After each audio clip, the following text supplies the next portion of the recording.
royalty. Gotta recognize it, recognize royalty. Like they ain't got eyes to recognize royalty. I can feel. Recognize royalty. I can see. Recognize royalty. Now I recognize royalty. Royal to these eyes. Royalty. I can see. Recognize royalty. I can love recognize royalty. Now I recognize. I recognize it. Royalty. I recognize the passion. Never just the man with the title in his hand, with the vital in his hand, with the Bible in his hand. You never just the man with the scepter in demand, with the lecture in the stand, with the vector and the candle. Can you understand the grand from the texture of the hand? Hard at work, are you hard at work, working with the man? Don't kiss the ring of royalty. Crown him king, just a thing, letting loyalty ring. Bring frankincense and myrrh and other things. As gold already blings from the highest that prizes no sins. Recognize the kings overruling commandments with the Trinity and the power it brings. When you recognize royalty, I feel it. I can see. Yeah, I see it. Now I recognize now. Royal to these eyes. Royalty. I can see. I see it. I can love again. Now I'm in love now. I recognize your passion. Royalty. Recognize royalty. Sunrise royally. Sitting on top of the world. I'm five morally. Status of a king for surely. Orally we pop them things till we stop the impurity. We pop them just for recognition. Listen to the missionary on a mission with the visionary vision. Do you recognize intuition? I reel in men when I went out fishing. I'll tell you why they rocked the boat.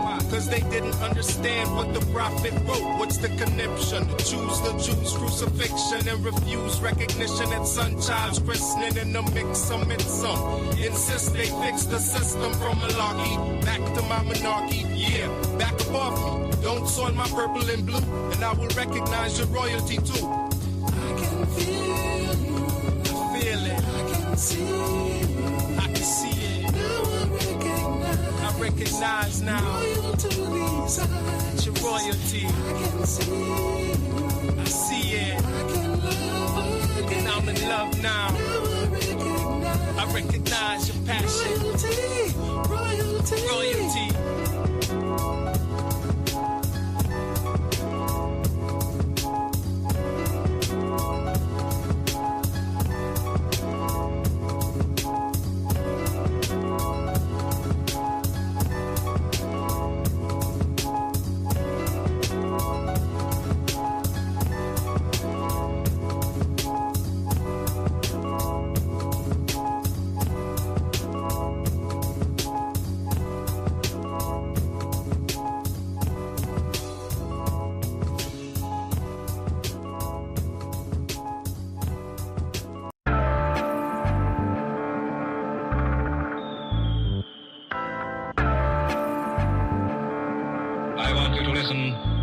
Very careful. Tell the youth them to be strong.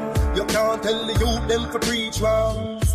While you try this on these lands, just remember every man is equal. Yeah, each one teach one. And our Father God, him are the only done. So make we ease and reason. Smoke trees, span the ends, all the deep meds. Take a look at life and don't close your eyes. Sometimes things happen and it's no surprise. And I just, so it go, so it go, so it go, so it go. It's the government, no have no heart, them no care about poor people. Yeah, bigger heads no love people again. Them most than little of them. We see friends now reason again. Vex through whistle a blame. What time it hurt me to see how the face. Deal with the eagle of them.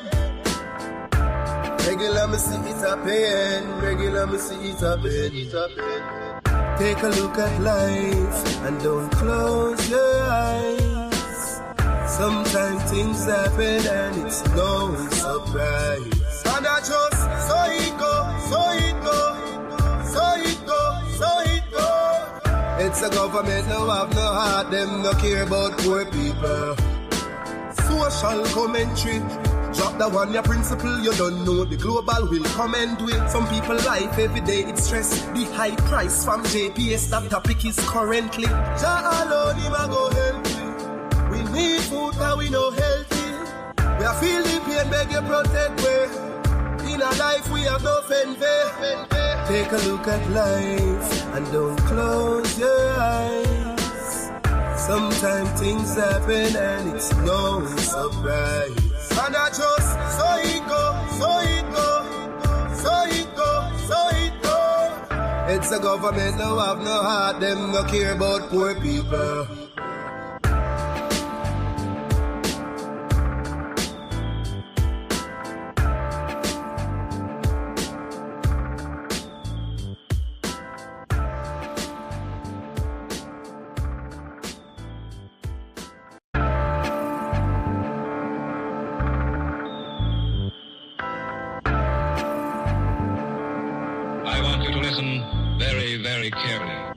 It's all about life in the street. People are suffer, try survive in the heat. But mind them up to one hygiene a tweet. That's why enough of them get rifle a beat. Everybody want the ghost and want to drive in a jeep. Every day I'm at the ball when she buy in a read. Not even 5 days, we can't find for the week. Me no see no changes, the same cycle repeat. Give thanks cause life it's a sweet. But keep an eye open every time you go sleep. Cause mankind jealous and them idle go rape. Them never yet plant and not try figure it. Bigger heads where you fight for the sake. Now care about the future nor the child where you creep. Them a pray the fat Kyle with some meat. The system will slide where you fit. In the streets so we born and grow.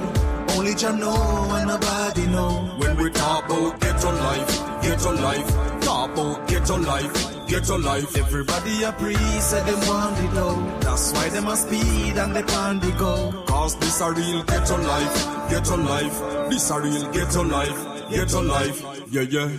Everybody just a pre-success. When me looking at the street, you me see enough stress. Them all a fight for who reach up next. Everybody want floss and a beat up chest.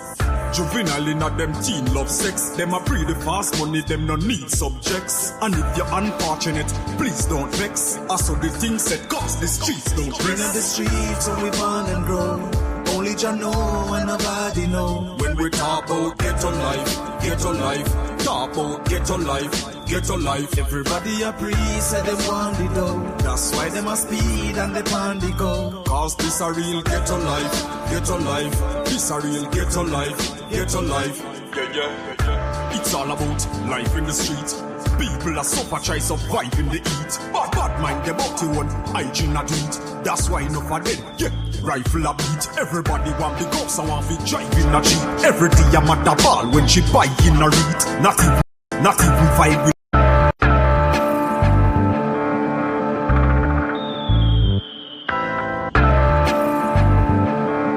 I want you to listen very, very carefully. It's all about life in the street. People are suffer, try survive in the heat. But mind them up to one hygiene a tweet. That's why enough of them get rifle a beat. Everybody want the ghost and want to drive in a jeep. Every day I'm at the ball when she buy in a read. Not even 5 days, we can't find for the week. Me no see no changes, the same cycle repeat. Give thanks cause life it's a sweet. But keep an eye open every time you go sleep. Cause mankind jealous and them idle go rape. Them never yet plant and not try figure it. Bigger heads where you fight for the sake. Now care about the future nor the child where you creep. Them a pray the fat Kyle with some meat. The system will slide where you fit. In the streets so we born and grow. Only Jah know and nobody know. When we talk about get on life, get on life. Talk about get on life, get on life. Everybody a priest said them want the dough. That's why them a speed and they pan the go. Cause this a real get on life, get on life. This a real get on life, get on life. Yeah.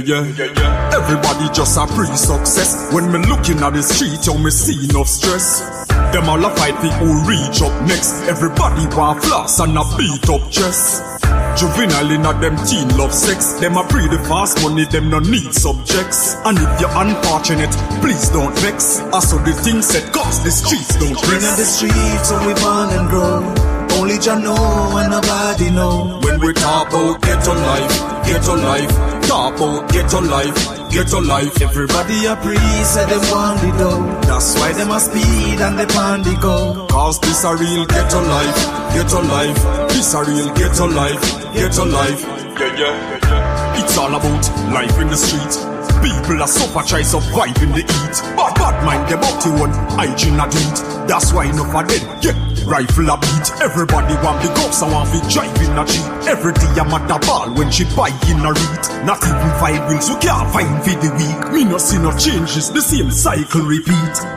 Give thanks cause life it's a sweet. But keep a eye open every time you go sleep. Cause mankind jealous and them idle go late. Them never yet plant and not try figure rape.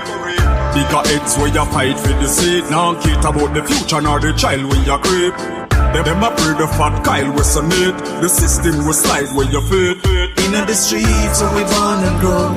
Only Jah know and nobody know. When we talk about ghetto life, ghetto life. Talk about ghetto life, ghetto life. Everybody a priest, say them want the dough. That's why them a speed and they pan the go. Cause this a real ghetto life, ghetto life. This a real ghetto life, ghetto life.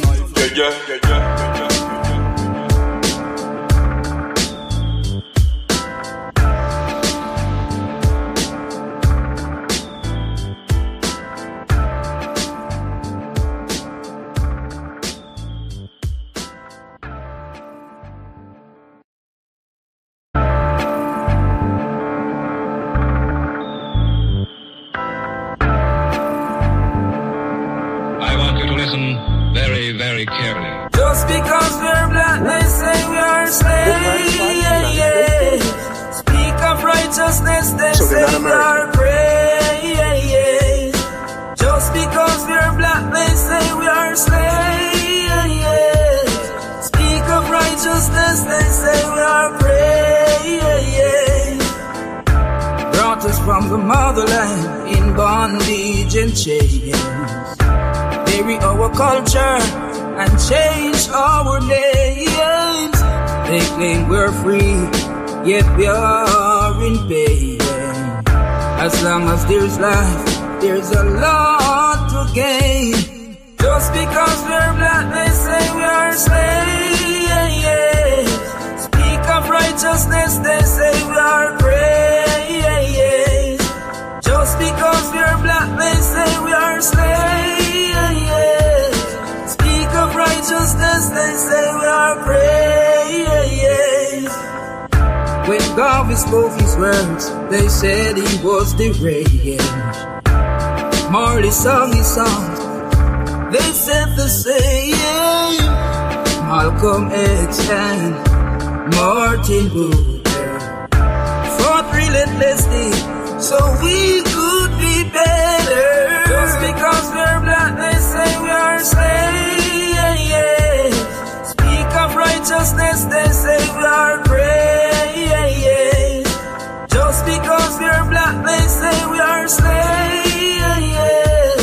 Speak of righteousness, they say we are praise.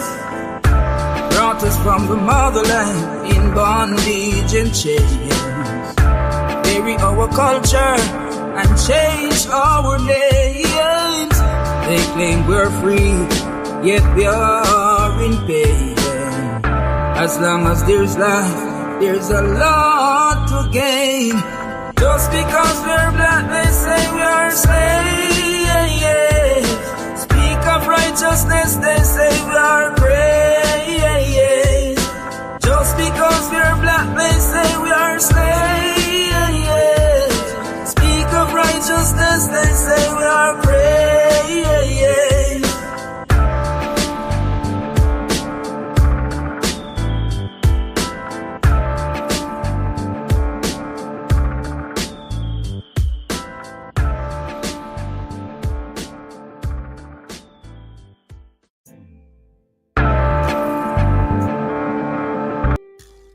All right.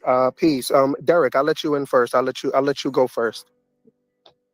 Oh, no. First, I wanted to apologize for the young man who was just speaking before, because he was talking some rather rubbish. The young man in the recording, or the young man in the recording, or yeah, what you guys were just listening to. Oh, okay. about the white man became, was the face of disco and all of that. That's true, but not true. So it's half It's rubbish. true because what I'm saying is the white people became the face of everything American. The face of everything American. Except degeneracy in hip hop, bro. Exactly. But they became the face of everything American. But they're classified as United States citizens who are born in America. So they bit something that was already existing.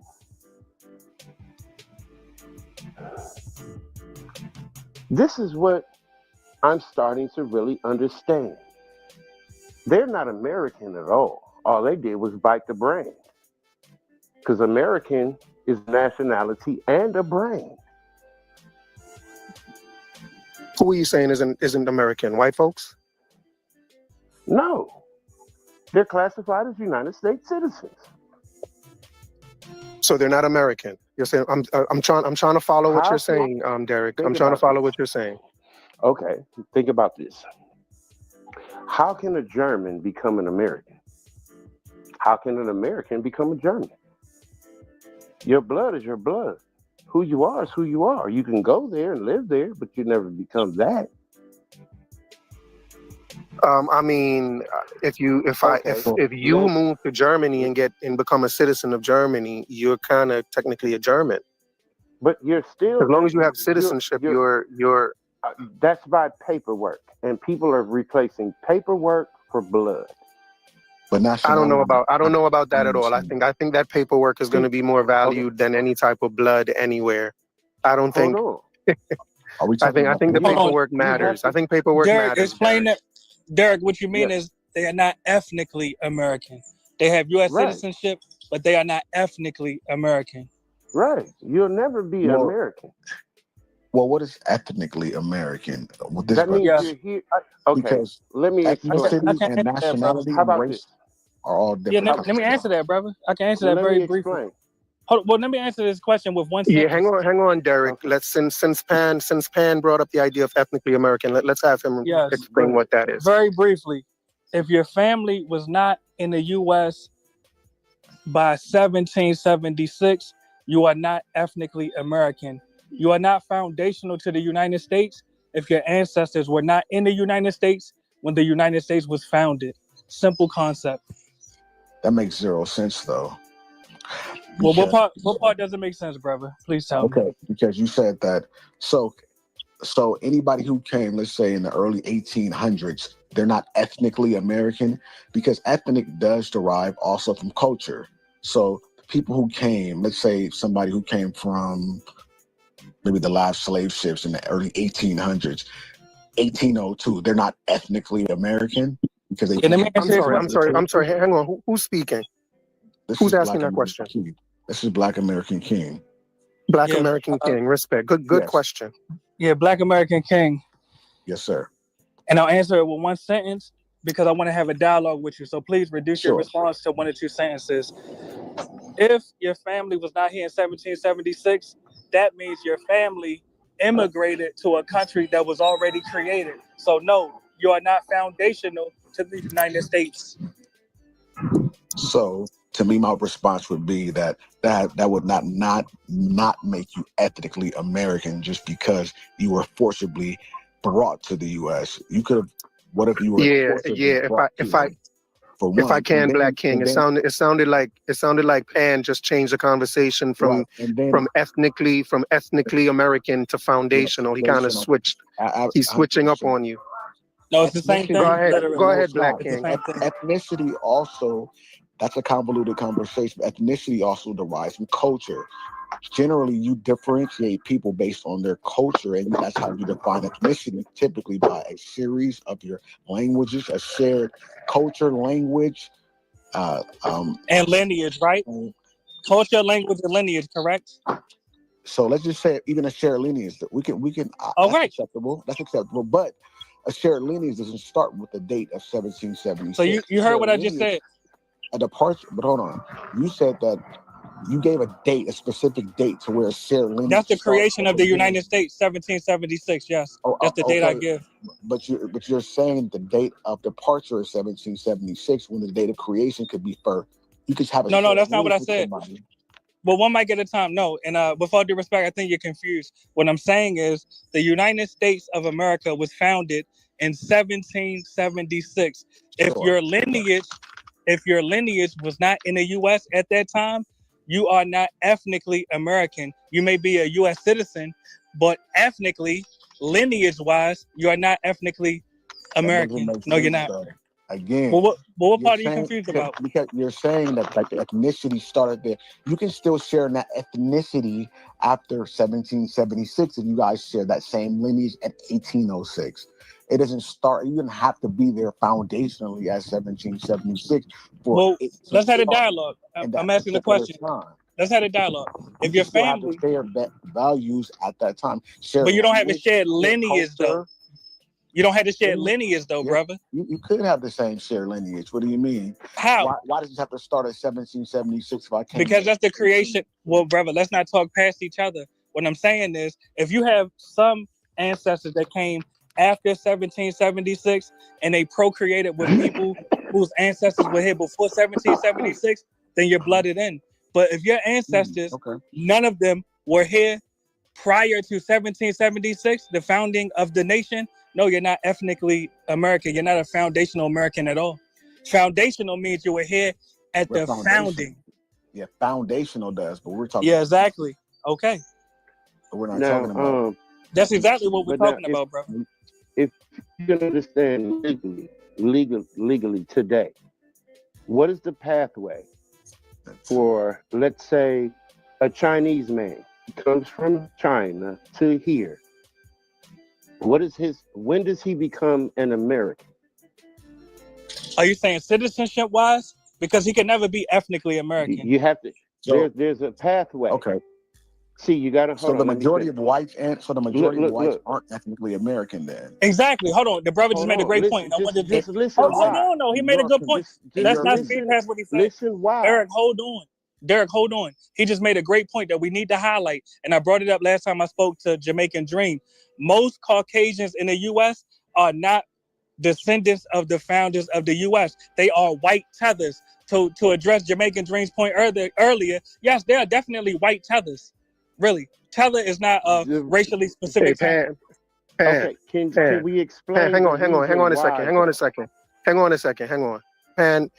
mulatto. Pan mulattoism. I have a lot of names I could call you, right? But if you choose to call me out of my name, I'm either going to call you out your name or remove you from the panel. I didn't even call you any names. What name did I call you, brother? My name is American Dream. You're being sensitive. Are you not Jamaican? I'm going to tell you one more time. You call me out my name, I'm going to either call you out your name, which I don't want to do, or I'm going to remove you from the panel. I don't really want to have a discussion. Well, I'm not arguing with you. I'm not arguing with you at all. Are you not Jamaican? Right, good. So I'm clear. Are you not Jamaican? I don't want to have that conversation. Yes, but my name is American Dream. So I called you Jamaican, my name is American. I'm not insulting you. My name is American Dream.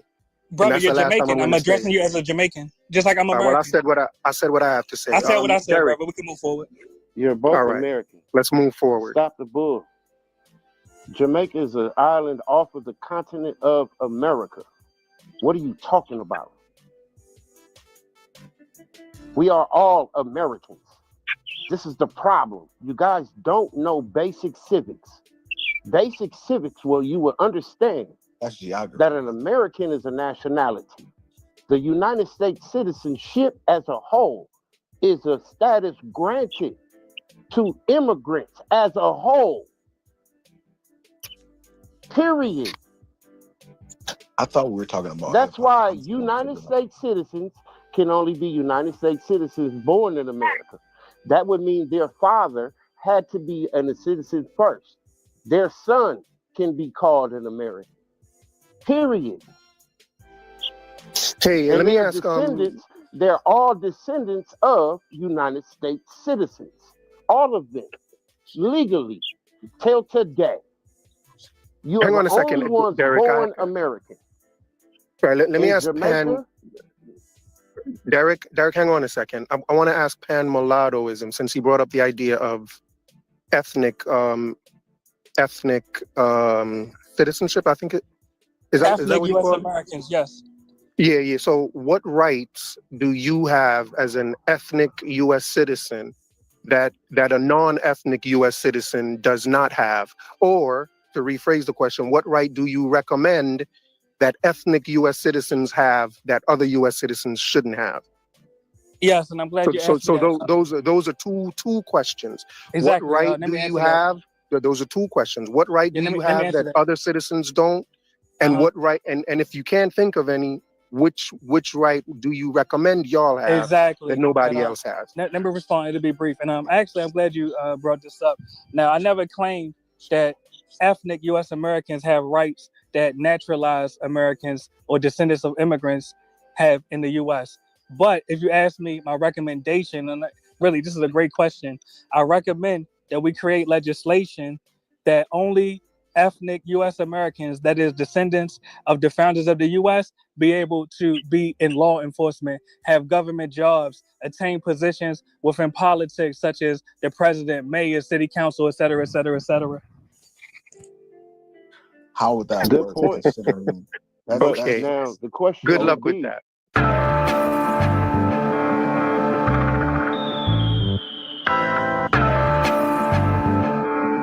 I want you to listen very, very carefully.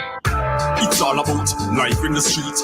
People are suffer, try survive in the heat. But bad mind them up to one hygiene not eat. That's why enough of them get rifle a beat. Everybody want the cops, I want to drive in a jeep. Every day I'm at the ball when she buy in a read. Not even 5 days, we can't find for the week. Me no see no changes, the same cycle repeat. Give thanks cause life it's a sweet. But keep an eye open every time you go slave. Cause mankind jealous and them idle go rape. Them never yet plant and not try figure rape. Bigger heads where you fight for the sake. Now care about the future nor the child where you creep. Them a pray the fat Kyle we submit. The system will slide where you fit. In the streets where we born and grow, only Jah know and nobody know. When we talk about ghetto life, talk about ghetto life. Everybody a priest said them want the dough. That's why them a speed and they pan the go. Cause this a real ghetto life. This a real ghetto life. Yeah. Everybody just a pre-success. When me looking at the street, how me see enough stress. Them all a fight people reach up next. Everybody want floss and a beat up chest.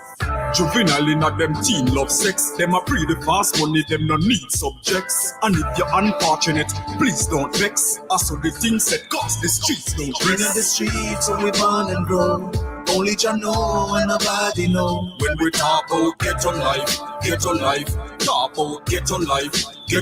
Everybody a priest said them want the dough. That's why them a speed and they pan the go. Cause this a real ghetto life. This a real ghetto life.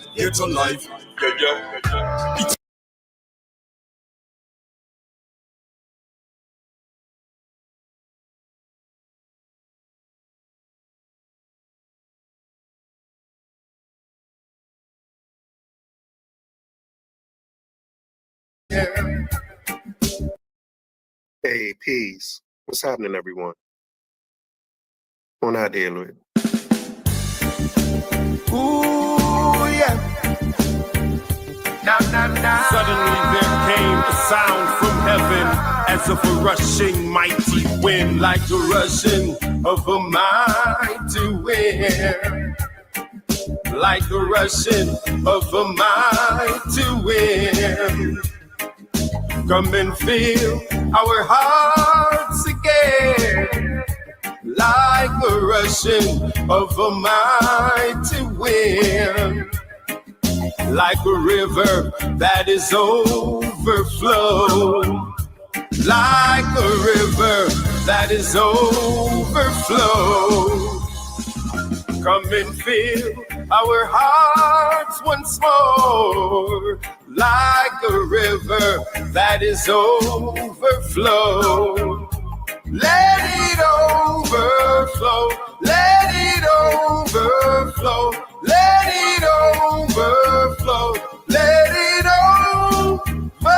let it overflow, let it overflow, let it overflow, let it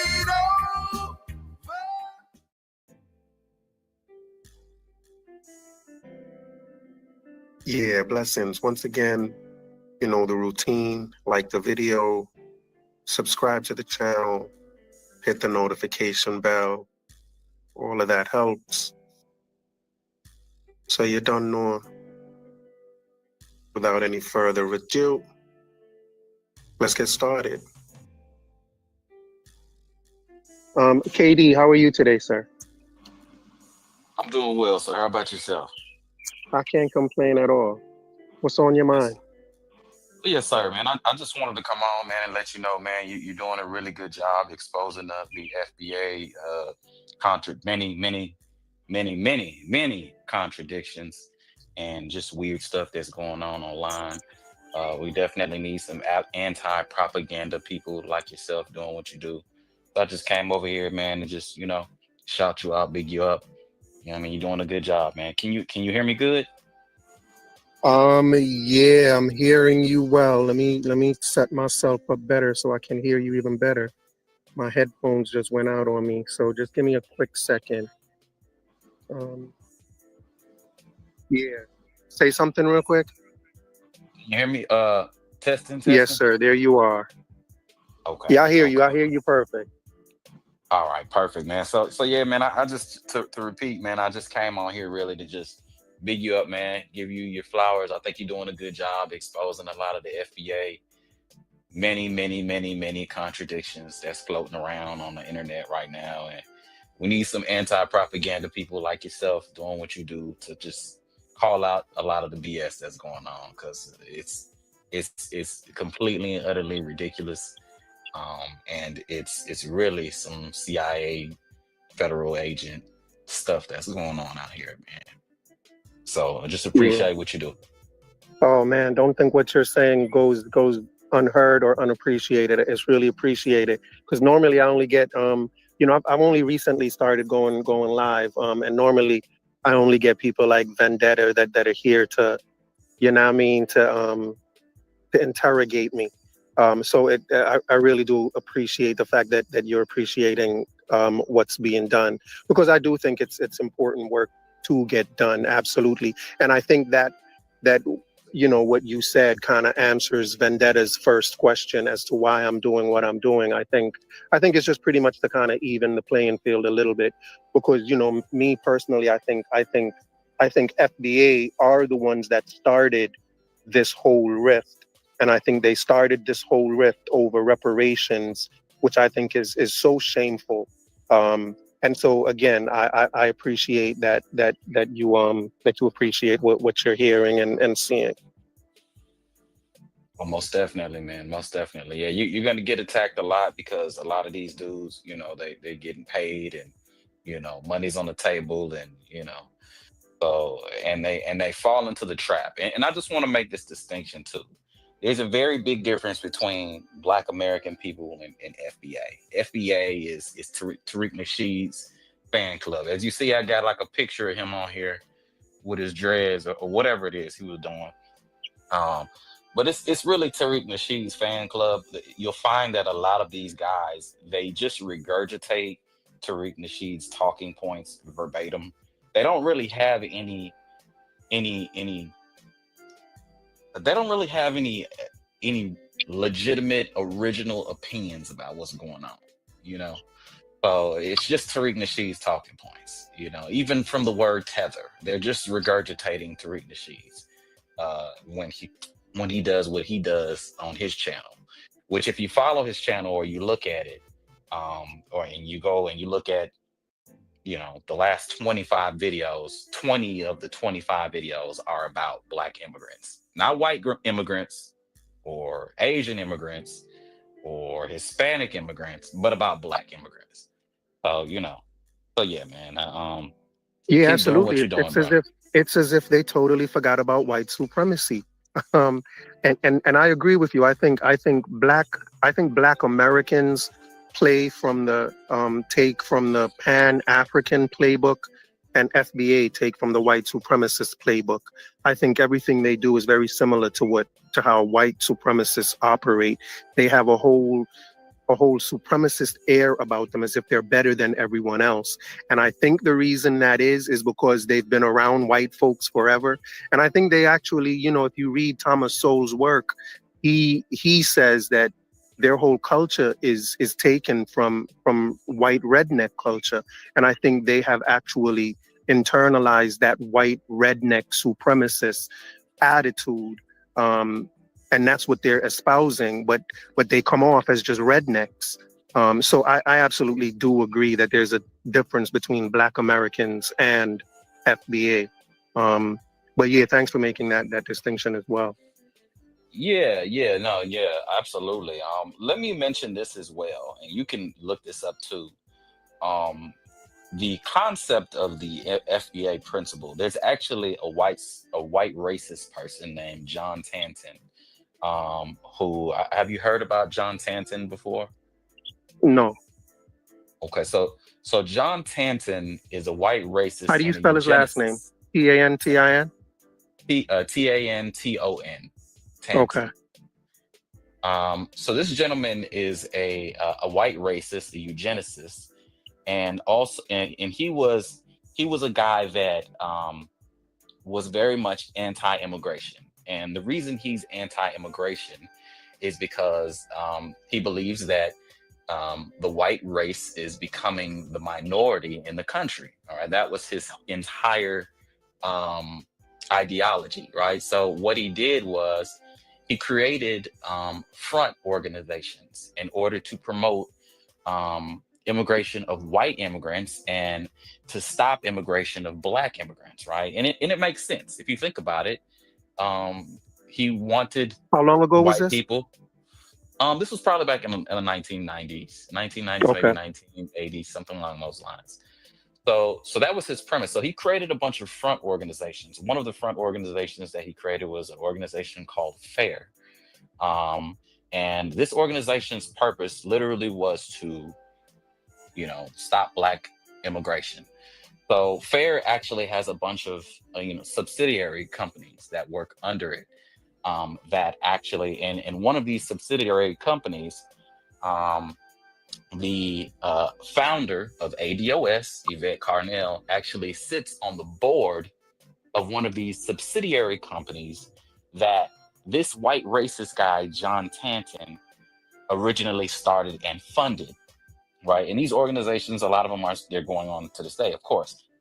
So ADOS is a branch of one of those front organizations that John Tanton originally started. And if you know about ADOS, then you know that Tariq Nasheed got the very ideas and principles that he uses today from ADOS. He literally stole the idea from Yvette Carnell and then repackaged it into this FBA thing, right? So that's really what you're seeing right now. That's why it sounds a lot like white supremacist talking points. It's because they are white supremacist talking points. Directly from a white supremacist. Absolutely. I don't even like the word white supremacist. I'd rather just call them white racists, but that's because they are. So I just wanted to, say that too, and for you to look this gentleman up, I think you did, it would make for a very interesting topic for sure. Yeah, it sounds really interesting. It just sounds really interesting. It kind of reminded me of, in a way, Marcus Garvey meeting with the KKK. Mm-hmm. Yeah. That's interesting. That is very interesting. I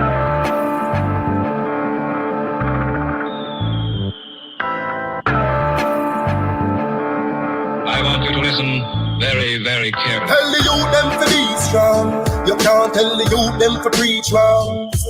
While you try it on these lands, just remember every man is equal. Yeah.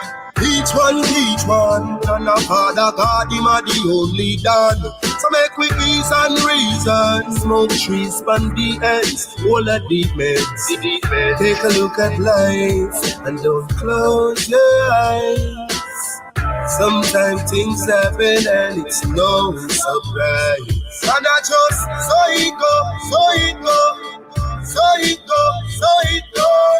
It's a government, no have no heart, them no care about poor people. Yeah, bigger heads no love people again. They must more than little of them. You see friends now reason again. Vex through whistle a blame. What time it hurt me to see how the face. Deal with the eagle of them. Regular me see it a pain. Regular me see it a pain. Take a look at life and don't close your eyes. Sometimes things happen and it's no surprise. And I just so it go. It's a government no have no heart, them no care about poor people.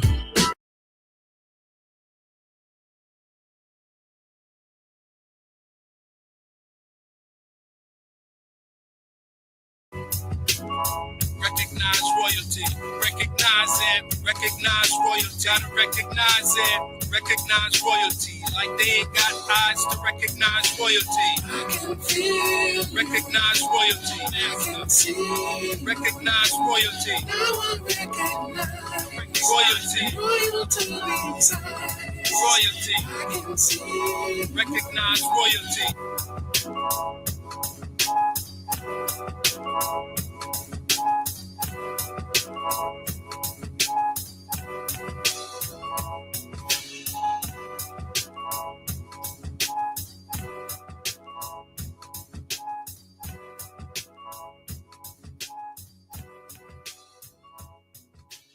Hey, peace once again. Thank y'all so much for stopping in to check out this video. I want to talk about this idea that I hear a lot of FBA people talking about, this idea of brain drain that's caused by Caribbean people when they leave their homeland to go somewhere else looking for better opportunities, especially economically. There came to be a brain drain on that country that they are leaving and a brain gain on the country that they are going to. And, because there's a brain drain on their homeland, FBA people, claim that what they're doing is a disservice to their home country and that they should stop this brain drain and go back to their homeland. And of course they are foundational Black Americans, so they count America as their homeland. And so my question is, do FBA ever leave their homeland? Or as they put it, do FBA ever flee their homeland for whatever reason? And when they flee their homeland, is there a brain drain on America when FBA leave the country? And my guess is yes, but you know how we do. I'm gonna throw it into ChatGPT just to see what it says and what comes back. The question I'm gonna ask is, what African American movements moved Blacks to Africa? Just focusing just on moving back to Africa. And I'm sure all of us know that since the beginning of time, Black people have been talking about going back to Africa, fleeing America and returning to Africa. So this is no surprise, or it shouldn't be a surprise to any of us, that FBA flee their homeland as well. And again, for whatever reason. But let's see what ChatGPT says about it. It says, several African American movements throughout history have promoted or facilitated the migration of Black people to Africa. These movements were rooted in ideas of Pan-Africanism, self-determination, escape from racism, and reconnecting with ancestral homelands. Here are some key ones. Where FBA movement ideas are rooted around Pan-Africanism, self-determination, escape from racism, and reconnecting with ancestral homelands. Caribbean people and other immigrants leave their homeland mainly for economic opportunities. They're just trying to find a way to feed their families. That's their main concern. FBA, as we just saw, has a lot of other reasons why they choose to leave their country. And I think those reasons that FBA chooses to to leave their country kind of speaks to whether or not when they leave, it's brain drain. So what we're seeing really is that when African Americans leave America, they really are fleeing. They're fleeing white supremacy, racism. That's what they're really fleeing, and they have no intentions on returning, really. They flee. When Jamaicans leave, they're not fleeing. When Jamaicans leave, it's a benefit to Jamaica because, you know, they send stuff back to Jamaica. And their intent, and that's what they intend on doing when Jamaicans leave. They intend on sending stuff back for their families and improving their families and communities. Not when FBA leave. When FBA leave, they flee. Yeah, we'll talk about that a little more. So here are some key movements of African Americans fleeing America, their homeland. 1. American Colonization Society, ACS, in the early 1800s. It was founded in 1816. The goal was to resettle free African Americans in Africa. The outcome was that they helped to establish Liberia in 1822. While many African Americans were skeptical, seeing it as a way to remove free blacks, others went voluntarily. So Black Americans voluntarily fled America for Liberia. And, you know, they went voluntarily. They fled voluntarily. And again, my question is, did that cause a brain drain on America? And, you know, did it cause a brain drain on America and a brain gain in Liberia? Not only did they flee America to go to Liberia, but they actually went to Liberia and colonized Liberia, right? I'm sure the Liberians, or those natives in Liberia, in that part of Africa, didn't appreciate these FBAs coming in there and colonizing them. I'm sure they didn't appreciate that. You know, where they say Caribbean people go into a country and tether or leech off of them, FBA go into some other people's countries and colonize them. So, you know, you tell me which is worse, and which side of history would you rather be on? But a second example of FBA leaving America, the Back to America movement in the 19th and early 20th centuries says a broad term encompassing various efforts encouraging African Americans to return to Africa. That's the Back to Africa movement. It's a broad term which encompasses various efforts that encourage African Americans to return to Africa. Leaders like Martin Delany and Henry Highland Garnett supported emigration in the 1800s, believing America would never fully accept Black people. So they felt America would never fully accept Black people, so they up and left. And you know, I don't know. Y'all tell me, FBA, was that a smart decision? Was that a wise decision on behalf of those people, those Black Americans that up and left because they said America would never fully accept Black people? If it was a good decision that they made, why haven't y'all made that decision? Why are you still here calling yourselves foundational? Why haven't y'all made that good decision that they made? And if it's a bad decision that they made, would that explain why there was no brain drain? Because those people that were there weren't very smart, so there wasn't much of a brain drain. When FBA left America, they caused a brain drain on Liberia. Yeah, brain drain on Liberia and a brain gain in America. There was a gain where they left and a drain where they got to. And that sounds like it's a part of the difference between Caribbeans when they migrate and FBA when they migrate. Another reason, or another movement, Marcus Garvey and the UNIA, Universal Negro Improvement Association, in the 1910s to the 1920s. It was founded by Marcus Garvey. The goal was to promote Black pride, economic independence, and repatriation to Africa.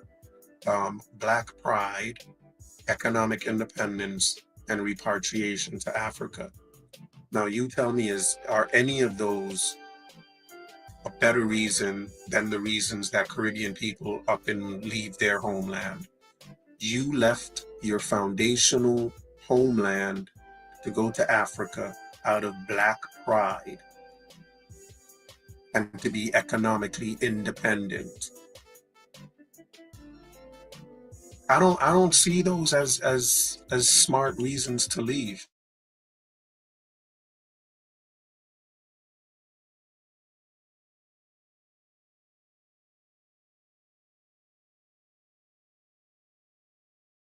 Apparently most FBA don't either, because they're still here. And again, why there was no brain drain. Marcus Garvey was famous for the Black Star Line, a shipping company intended to transport goods and people to Africa. Through the repatriation vision, though the repatriation vision didn't materialize fully, Garveyism deeply influenced Pan-Africanism. So, FBA were on board with Garvey, a Jamaican, but FBA were surely on board with him to flee America. And they did. And again, was there brain drain? Was there brain drain? A lot of people say Marcus scammed these Americans. But regardless of that, maybe because they were so scammable, there was no brain drain. No brain, no drain. But of course, I'm trolling a little bit. But the question does remain, was there brain drain? And why are y'all okay with that brain drain?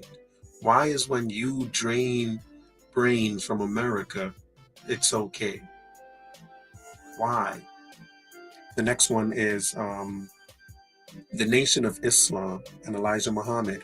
While not always explicitly pushing physical repatriation, the NOI emphasized separation from white society and often spoke of Africa as a spiritual homeland and ideal refuge. Sure enough, the history of hip hop. I did the series about the history of hip hop, where we spoke about the fifth element of knowledge, and that it's strictly about Islam, and their whole thing, whether it was NOI, the Nation of Islam, or the 5% Nation, their whole thing is separating from America. They either want their own state or they want to create their own, but their main thing is separating or fleeing. And is that a more noble reason to flee? Because you're going with the NOI, whatever the Nation of Islam's reasoning is for taking people to Africa. Is that more noble than what Caribbeans are doing, coming to America looking for economic opportunity? I think not. I don't think so. No. And all it's showing is that y'all flee for not very good reasons. FBA flee their homeland for some really silly reasons. Like this one, for example, like this NOI thing. What is the motivation for you to leave your country that you built to go with the Nation of Islam, a foreign religion, to a foreign country? That is, it's fleeing. Is it not fleeing? The next one is Pan-Africanism, especially post-World War II. It says not a single movement, but a philosophy and a set of efforts across the diaspora. Leaders like W.E.B. Du Bois eventually moved to Ghana in 1961. Kwame Nkrumah of Ghana actively welcomed diaspora Africans back to Africa in the 1950s and 60s. So through Pan-Africanism, FBA have been fleeing America and going into Ghana. Fleeing America, going into wherever in Africa would take them. Is there a brain drain when they do that? Is there a brain drain? That's the question. I believe that if one teacher leaves Jamaica to come to America to teach, that's brain drain on Jamaica for one teacher. One. And so, this argument of, there's so many people leaving, that's why it's a brain drain. Y'all can make that argument if you want. But in my estimation, when individuals leave, given how skilled they are, and given the fact that they are leaving because they are skilled and they're invited because they're skilled, when individuals leave, it causes a brain drain on Jamaica. But apparently when individuals leave America, when individual Black Americans leave America, it doesn't cause a brain drain because these are not skilled people that are leaving America. These people are not leaving America to go somewhere else with a skill to earn money. They are leaving America for silly, nonsensical reasons that adds nothing to the economy of the place that they are going to. Nothing at all. So this excuse of, there's just so many, that's why, no, we ain't falling for that. The reason you don't cause a brain drain is because you are not moving with a skill, with an intention of utilizing that skill. Because, Caribbean people that leave their homeland, leave again, looking for economic opportunity. And these are people that are skilled, and they come here with a particular skill set that is sought after here. Most of the Caribbean people that come here are invited here because of their skills. When FBA flees or fled to Ghana, they weren't fleeing with any skills. They were pretty much just fleeing and then seeing what would happen when they got there. Most of them ain't like when they got there. When they got there, they was like, yo, let me go back home. So I don't know how thought out it was. And so again, I don't know how much of a brain drain it was on America. Because the decision to move to Ghana under Pan-Africanism is a horrible decision. Doesn't take much brains, or it doesn't take people with brains to make that decision. So there must not have been brain drain. The only reason you could make fun of and tell people that they're doing a brain drain is if when you leave, there is no brain drain. That could be the only reason why you're telling people to stop leaving. Because you haven't stopped leaving America. So you must not think there's a brain drain. And it doesn't appear that there is much of any. The next one, African Hebrew Israelites of Jerusalem. African Americans who migrated to Israel starting in the late 1960s believe they are descendants of the ancient Israelites. Though not to Africa directly, they represent a diaspora migration motivated by spiritual and cultural identity. So y'all fled to Israel, claiming to be Hebrew Israelites of Jerusalem.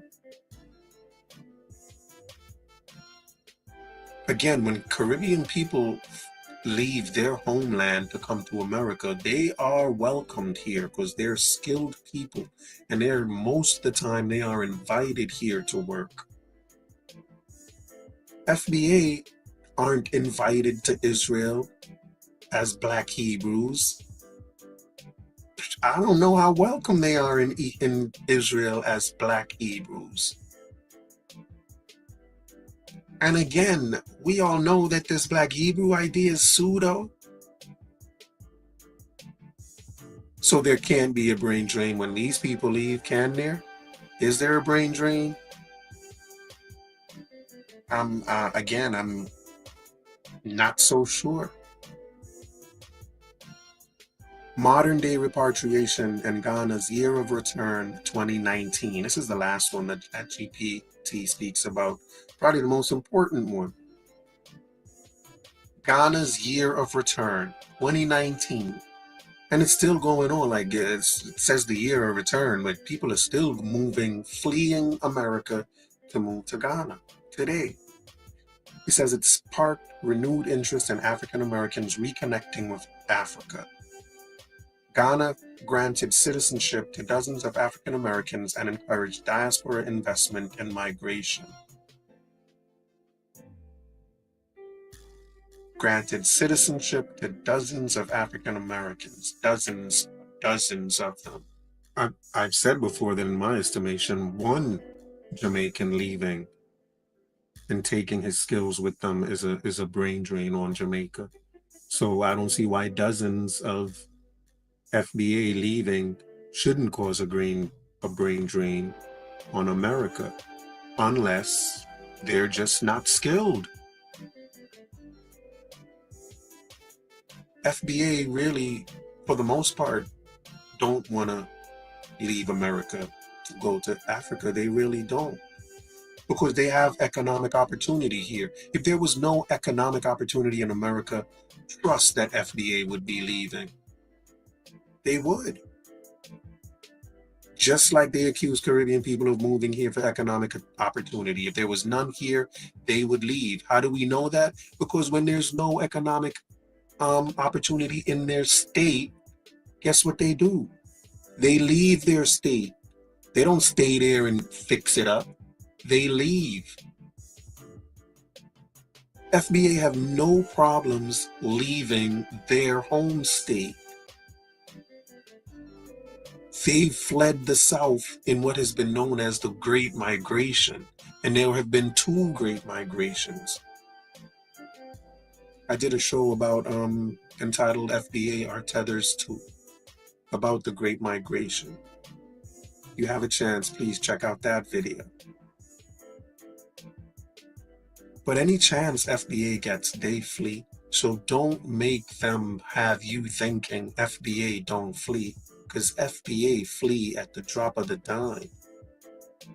They leave their state to go to a different state for economic reasons, and they leave their country to go to another country for some silly reason. They think they're the original Israelites. They think they're the original Egyptians. They've moved to Egypt, claiming to be the original Egyptians. FBA flee their homeland, and for silly reasons. So, excuse me if I'm not impressed with your brain drain argument. It's just nonsense. It's just nonsense. You flee your home state for the same reason we flee our home country. And you flee your home country for reasons that we wouldn't flee our home country. And these are facts.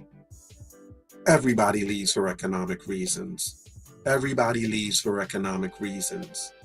When you flee your state for economic reasons, there's a brain drain on your state. And if you claim there's not, then you don't think very highly of yourself. But immigration causes a brain drain, whether it's international immigration or within states, there's still a brain drain. States don't love when people leave their states. No state wants that. So their argument also is that not enough African Americans leave America to cause a brain drain. Their argument is that the amount of Jamaicans that leave Jamaica is so large compared to the population of Jamaica that that's what creates the brain drain, right? And that the percentage of people, of Black Americans that leave America is so small that it doesn't have the effect that the Jamaican fleeing has. There's no brain drain. Where only like let's say 5,000 Americans will leave America every year. Something like 25,000 Jamaicans will leave Jamaica each year. And so because those Jamaican numbers are so big, that's where the brain drain is. And so, you know, when 1,000 Americans leave America, it really doesn't cause much of a problem. Because, you know, America gets to replace those people quite easily.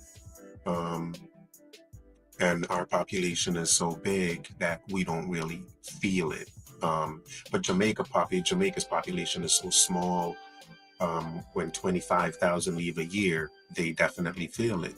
And if that's true, you know, what I would say is that during the first Great Migration, and again, I spoke about this in the FBA Tether's 2 video, but during the first migration, which is a 30-year span between 1910 and 1940, close to 2 million African Americans, or FBA, left the South for the North.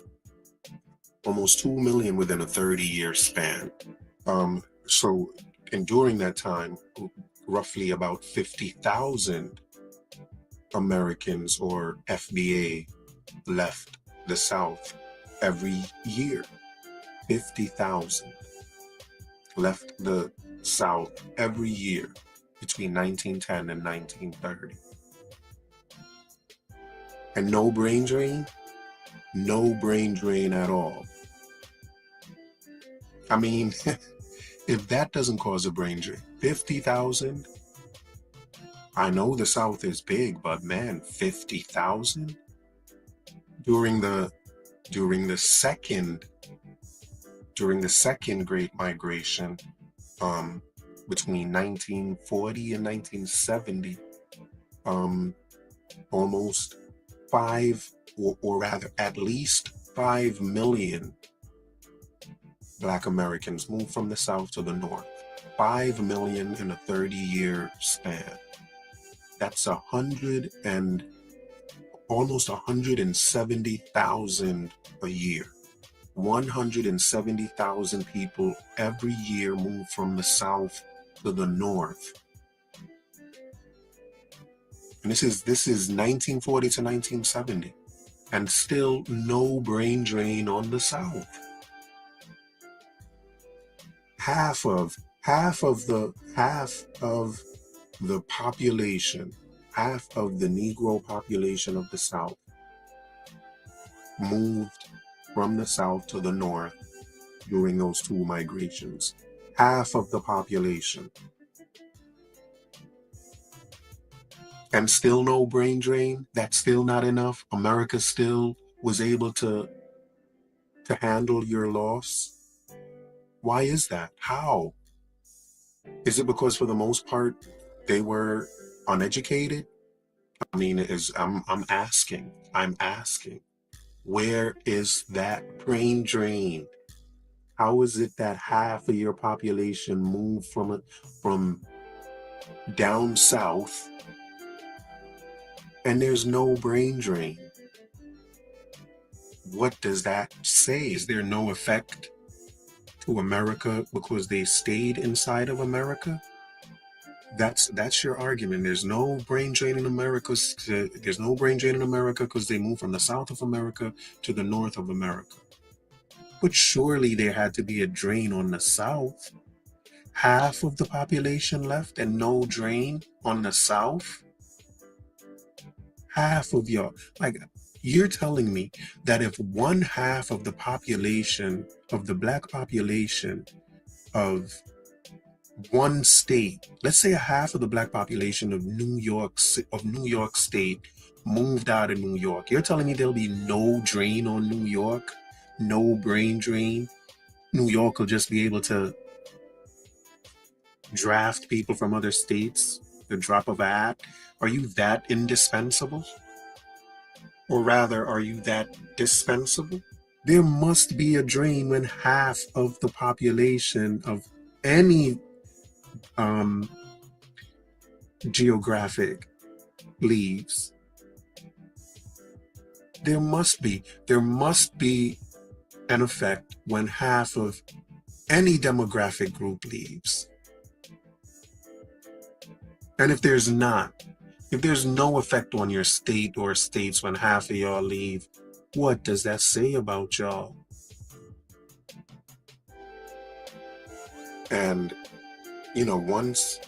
what's interesting is that after that 60-year period, after that 60-year period takes us up to the civil rights movement, and then it was after the civil rights movement that FBA started moving back down south, right? So after half of their population moved from the south to the north, apparently the south started to improve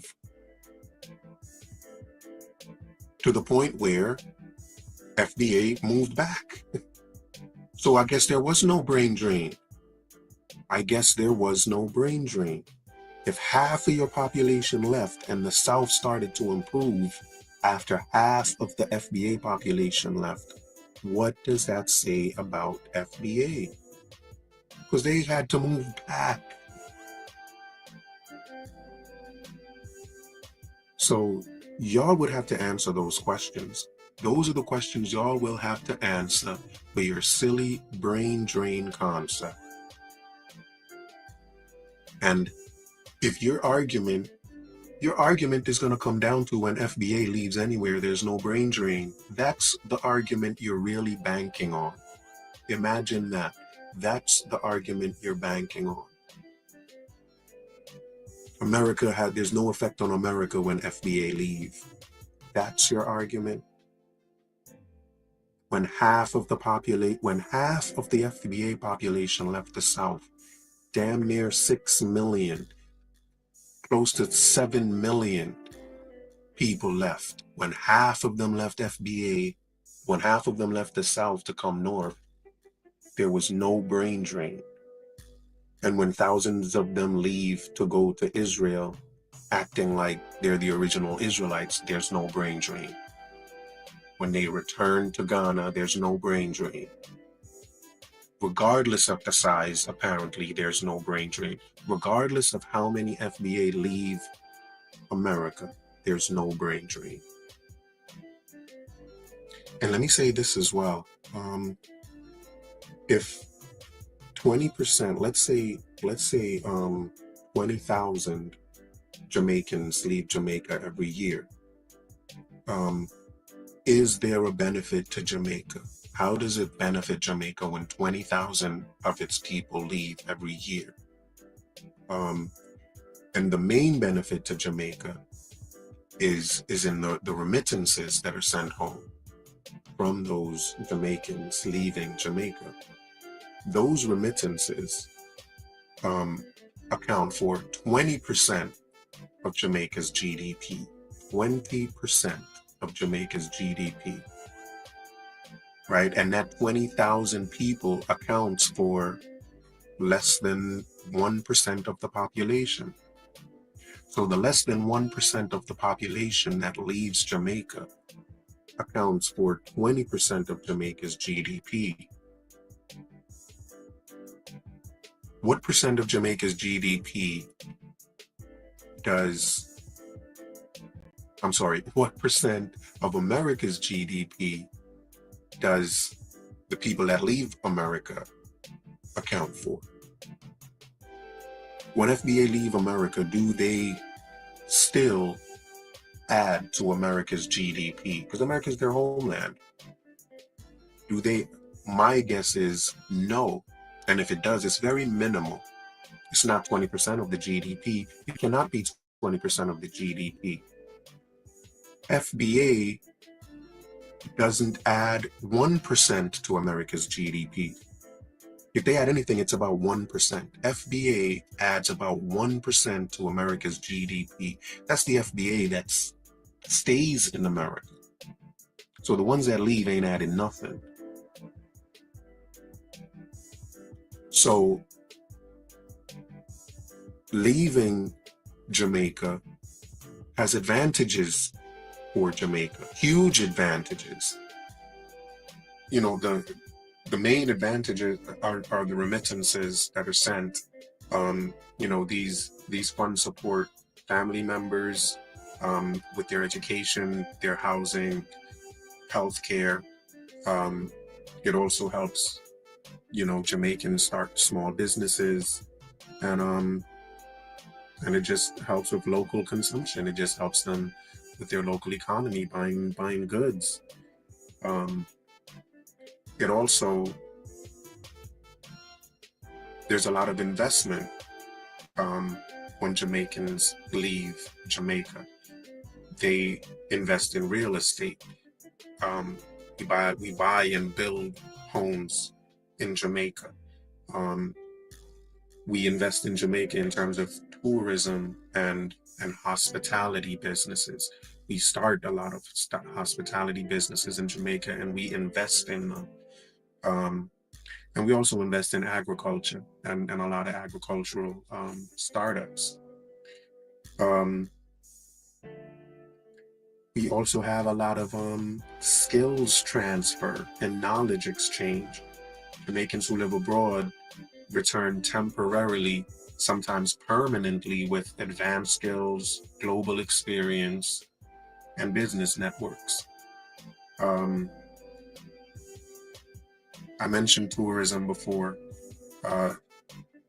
Diaspora Jamaicans in the diaspora or outside of Jamaica are among the most loyal and frequent visitors to the island. And I'm still reading ChatGPT, and what ChatGPT sees as the advantages or benefits of Jamaicans leaving Jamaica. We boost tourism revenue when we travel for family reunions, cultural festivals, or when we just retire. And many of us have dual residency. Global influence and soft power. Jamaicans abroad in music, sports, academia raise the global profile of Jamaica. This increases cultural influence, brand recognition, and even policy support. For example, they lobby in the US or UK for Jamaican interests. And so in summary, according to ChatGPT, while Jamaica loses talent, it gains billions in remittances, diaspora engagement, and global influence. And the key challenge is how to balance the benefits with the strategies to retain and return talent. So again, when Jamaicans leave Jamaica, they have Jamaica on their mind. So this talk of when Jamaicans leave, they don't think about Jamaica is nonsense. When Jamaicans leave Jamaica, Jamaica stays on their mind. And they're always investing back in Jamaica. And that cannot be said about FBA. When FBA leave America, they flee. They don't invest back in America because the reasons they're fleeing because of racism and white supremacy. They're fleeing because they don't like their country and they want to get out of it. The main reason FBA flee America is because they don't like America. Jamaicans leave Jamaica because they love Jamaica and they want to see it get better. And they go back all the time. Jamaicans visit Jamaica. Jamaicans that leave visit Jamaica all the time. That's not true for FBA that flee America. They never want to return. And that's a difference that is significant and cannot be downplayed. When foundational Black Americans leave America, there is no benefit to America unless, I guess there is a benefit to America. America gets to lose some people that America would probably rather not have. I mean, y'all correct me if I'm wrong. Tell me what the benefit is to America, to your homeland when y'all leave.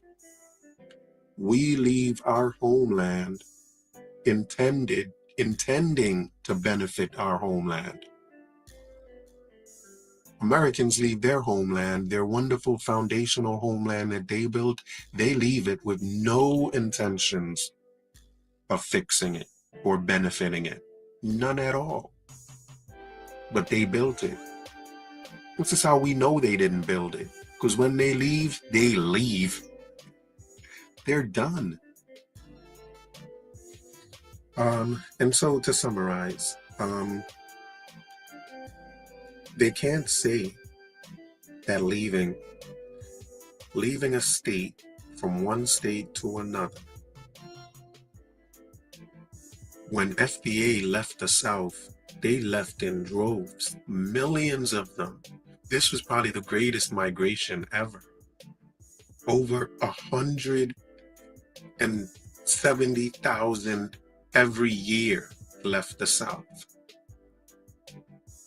Right, those southern states. 170,000 every year. And their claim is that there was no brain drain because they're only going from one state to another and America is still benefiting. I mean, okay. So as long as you know that Jamaica still benefits when Jamaicans leave. Jamaica benefits more when Jamaicans leave than America benefits when FBA moves from the south to the north. When FBA moved from the south to the north, they do not add 20% to America's GDP. They do not. FBA do not add 20% to America's GDP. They don't. Like I said, I don't think they add over 1%. If 6 to 7 million FBA left southern states to go to northern states, and there was no drain on those northern states, that can only mean that FBA added no value to those southern states. That could be the only thing it means. If there's no drain on those southern states when half of the FBA population left, then the FBA population was adding no value to the South. So is that what y'all are saying? That can't be what y'all are saying.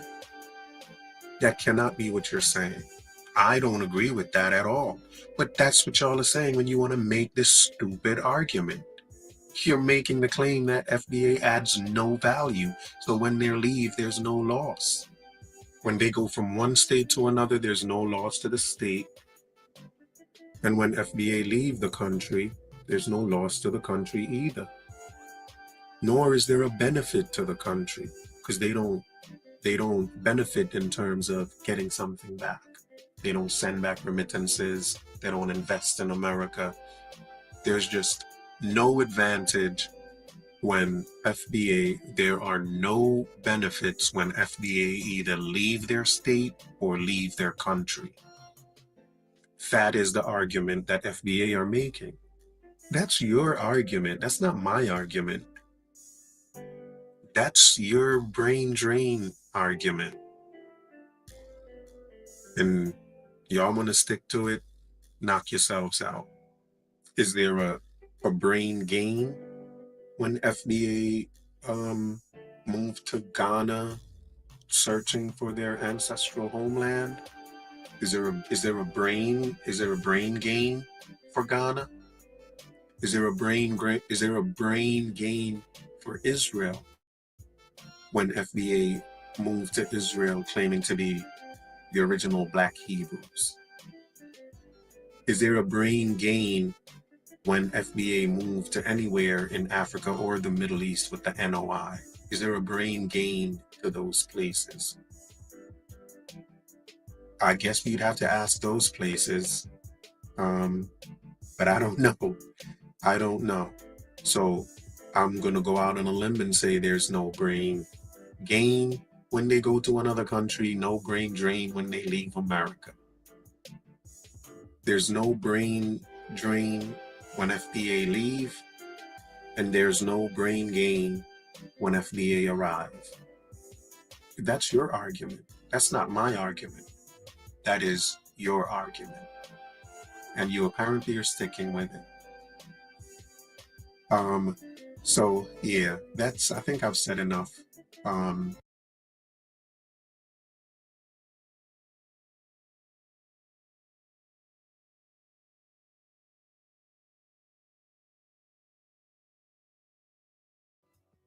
Hey, peace. What's happening? Blessings to everyone. On our deal with. Recognize royalty, recognize it, recognize royalty, gotta recognize it, recognize royalty, like they ain't got eyes to recognize royalty. I can feel, recognize royalty, I can see, recognize royalty, now I recognize royalty, royalty, I can see, recognize royalty, I can love, recognize royalty, now I recognize it. Royalty, I recognize passion. Never just the man with the title in his hand, with the vital in his hand, with the Bible in his hand. Never just the man with the scepter in demand, with the lecture in the stand, with the vector and the candle. Can you understand the grand from the texture of the hand? Hard at work, are you hard at work, working with the man? Oh, it's the ring of royalty. Crown him king, just a thing, letting loyalty ring. Bring frankincense and myrrh and other things. As gold already blings from the highest of prizes, no sins. Recognize the king's overruling commandments with the Trinity and the power it brings. When you recognize royalty, I feel it. I can see. Yeah, I see it. I recognize now. Royalty. I can see. I see it. I'm in love now. I recognize your passion. Hey, yeah, welcome back once again. Thank you for joining me. Today we are talking about the Great Migration. The idea is that FBA, Foundational Black Americans, are tethers too. And so, we're gonna talk about the Great Migration. African Americans are migrants as well.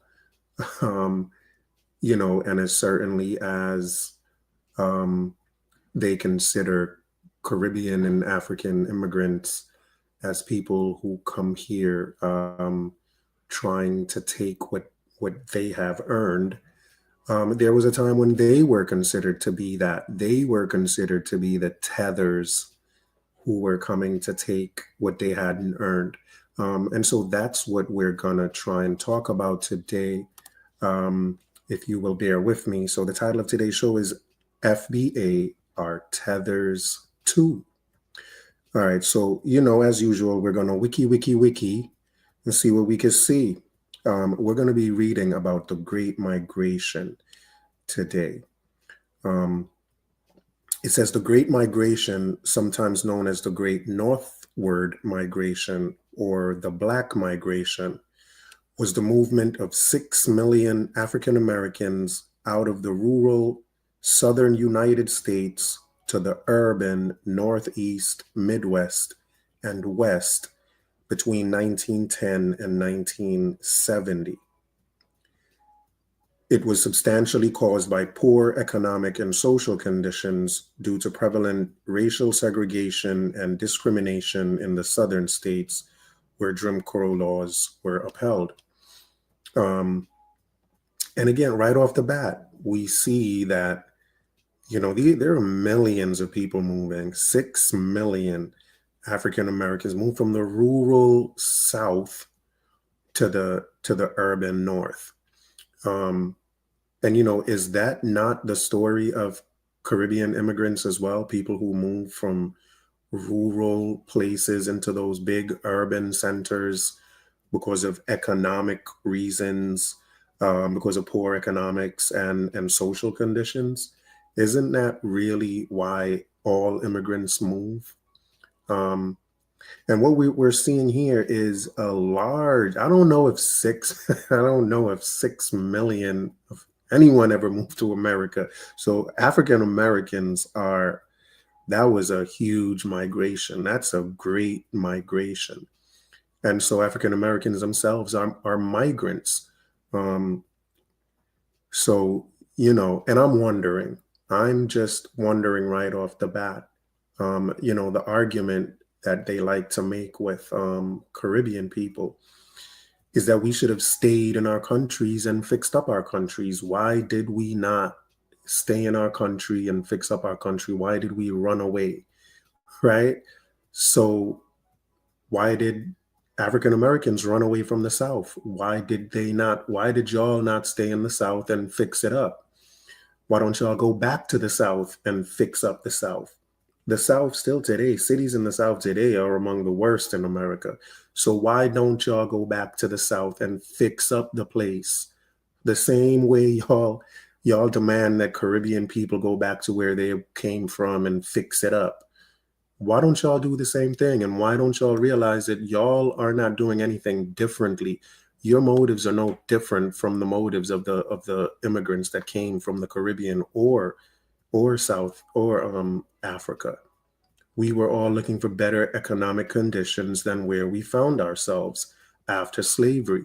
And so your decision to move to the North was no different from a Caribbean immigrant's decision to move to the North as well. So we're both in the same position. And so now for you to think you have more claim than anyone else is just really ridiculous. And the reason it's ridiculous is because when y'all were moving, people tended to believe y'all had no claim either. So y'all are in the same position that you were putting other people in. You're doing to your fellow Black immigrants what the white workers did to you. That's what you're really doing. You're behaving like those white people that didn't welcome you to the North. The same way you were unwelcomed in the North by white folks is how you want immigrants to feel unwelcome here. And that's pretty shameful. All right, and it goes on to say, where was I? It was substantially caused by poor economic and social conditions due to prevalent racial segregation and discrimination in the southern states where Jim Crow laws were upheld.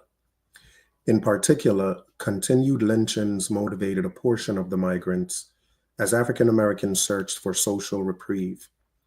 The historic change brought by the migration was amplified because the migrants, for the most part, moved to the then largest cities in the United States: New York City, Chicago, Detroit, LA, San Francisco, Philadelphia, Cleveland, and Washington, D.C. At a time when those cities had essential cultural, social, political, and economic influence over the United States. There, African Americans established culturally influential communities of their own.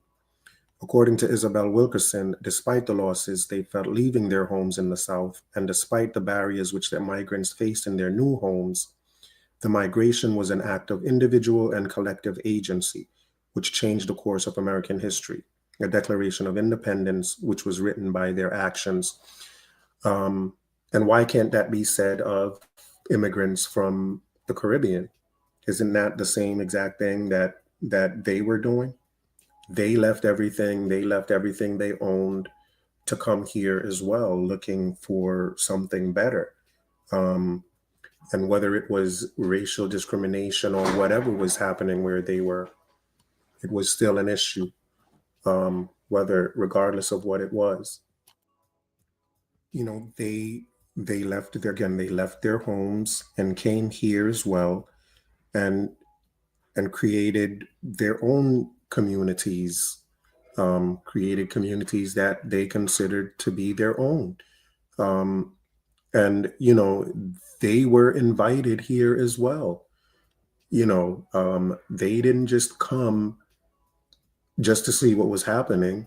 They too were invited. The same way immigrants are invited today to come here and work is the same way those immigrants were invited to come to the North to find work as well. No different. And people came from the Caribbean, people were coming from down south, people were coming from everywhere to come to New York, to come to America in those northern industrial cities to find work. So the immigrants are in the same exact position as those African Americans or FBA.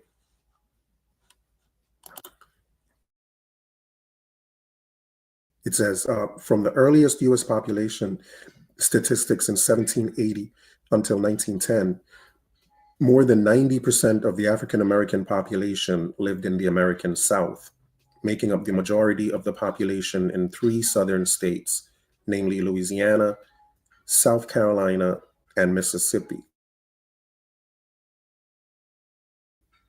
But by the end of the Great Migration, just over half the population lived in the South, while a little less than half lived in the North and West.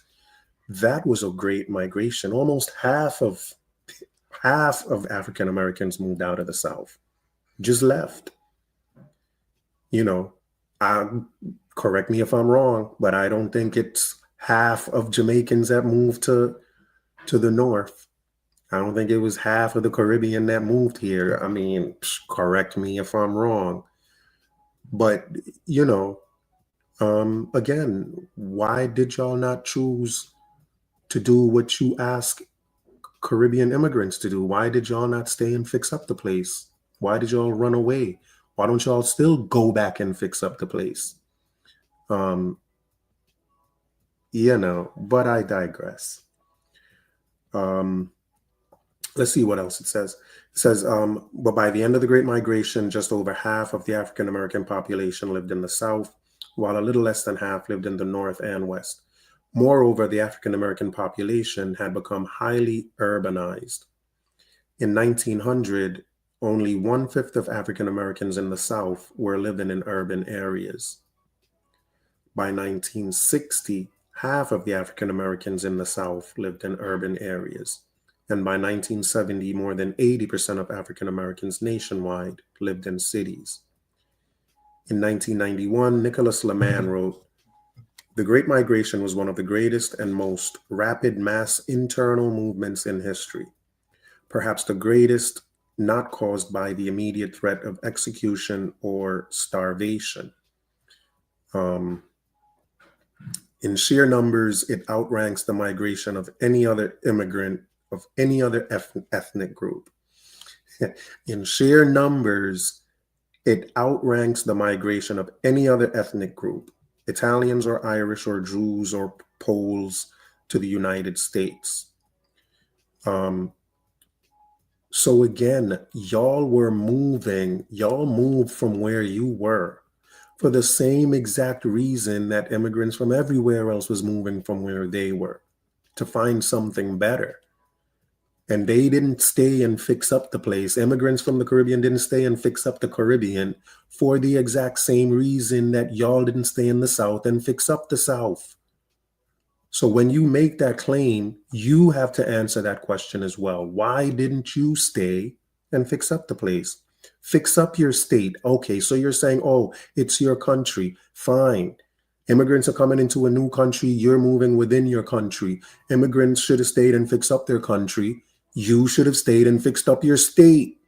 Why did you run away from your state? Why not fix it up? Why not go back? Half of the people that moved from their state still refuse to go back there. The same way immigrants from the Caribbean and Africa refuse to go back to Africa and the Caribbean, American migrants refuse to go back to the South where they came from for the same exact reason. So y'all have no more noble cause, no more rights than they do. I mean, in terms of right to do what they did, none at all. Y'all are in the same position, in the same boat. It says, for Black people, the migration meant leaving what had always been their economic and social base in America and finding a new one. That is also true of Caribbeans and African immigrants. They left their social base, they left their homes to come and create a new one. But the insecurities, the fear, all of that they experienced as well, of moving to a new place where nothing is certain. All of that was frightening to them, just as frightening as it was to the African American who was moving from the South to the North.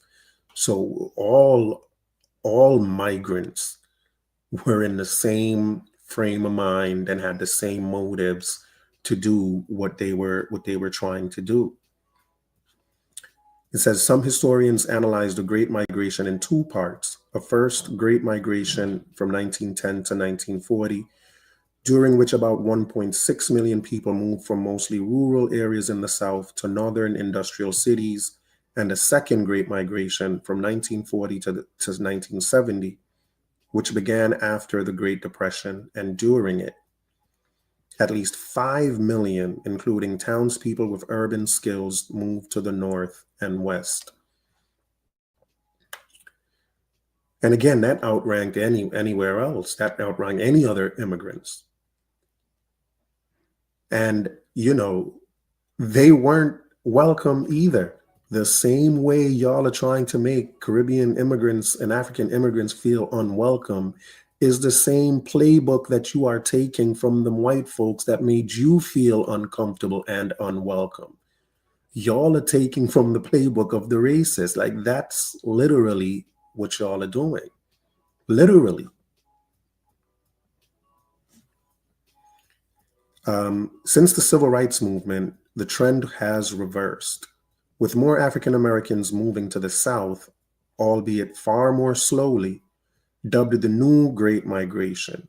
These moves were generally spurred by the economic difficulties of cities in the northeastern and midwestern United States, growth of jobs in the New South, and its lower cost of living, family and kinship ties, and lessening discrimination. So, when the North started to have its economic difficulties, Black people started moving. They left again instead of trying to fix up the place. So it looks like instead of trying to fix up anywhere, y'all just move from one place to the other. Soon as one place goes down, y'all move to find where something else is booming. Kind of the same thing that immigrants do. Yes, the same thing that immigrants do. So y'all are on no high ground here. Nobody is on a high ground here. We're all doing the same exact thing, moving, trying to catch that bouncing ball of economic prosperity. That's what everyone is trying to do. All right, so the next thing they do is they go into the causes of the Great Depression. The Great Depression, the causes of the Great Migration. And that's what we'll talk about next.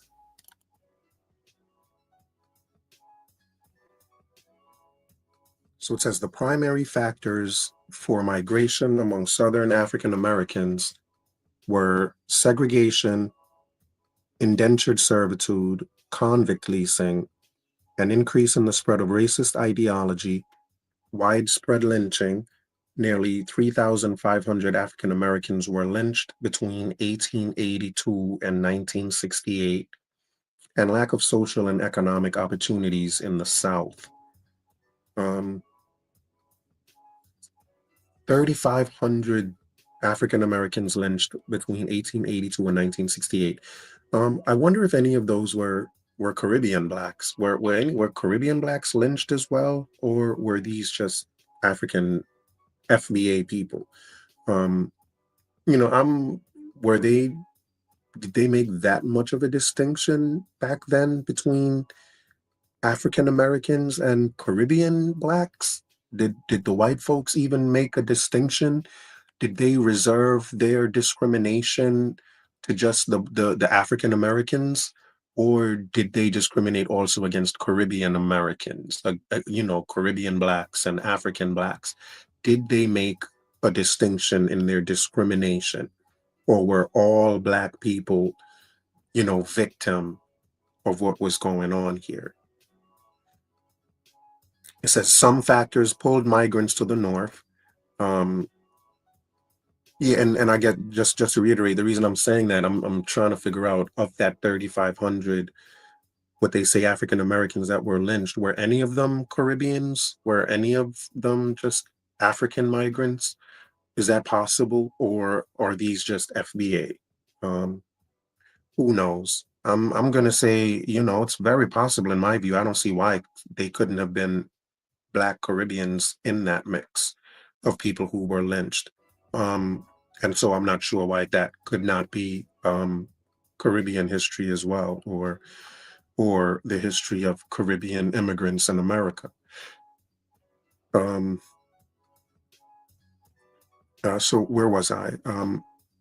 Some factors pulled migrants to the north, such as labor shortages in northern factories brought about by World War I, resulting in thousands of jobs in steel mills, railroads, meat packing plants, and the automobile industry.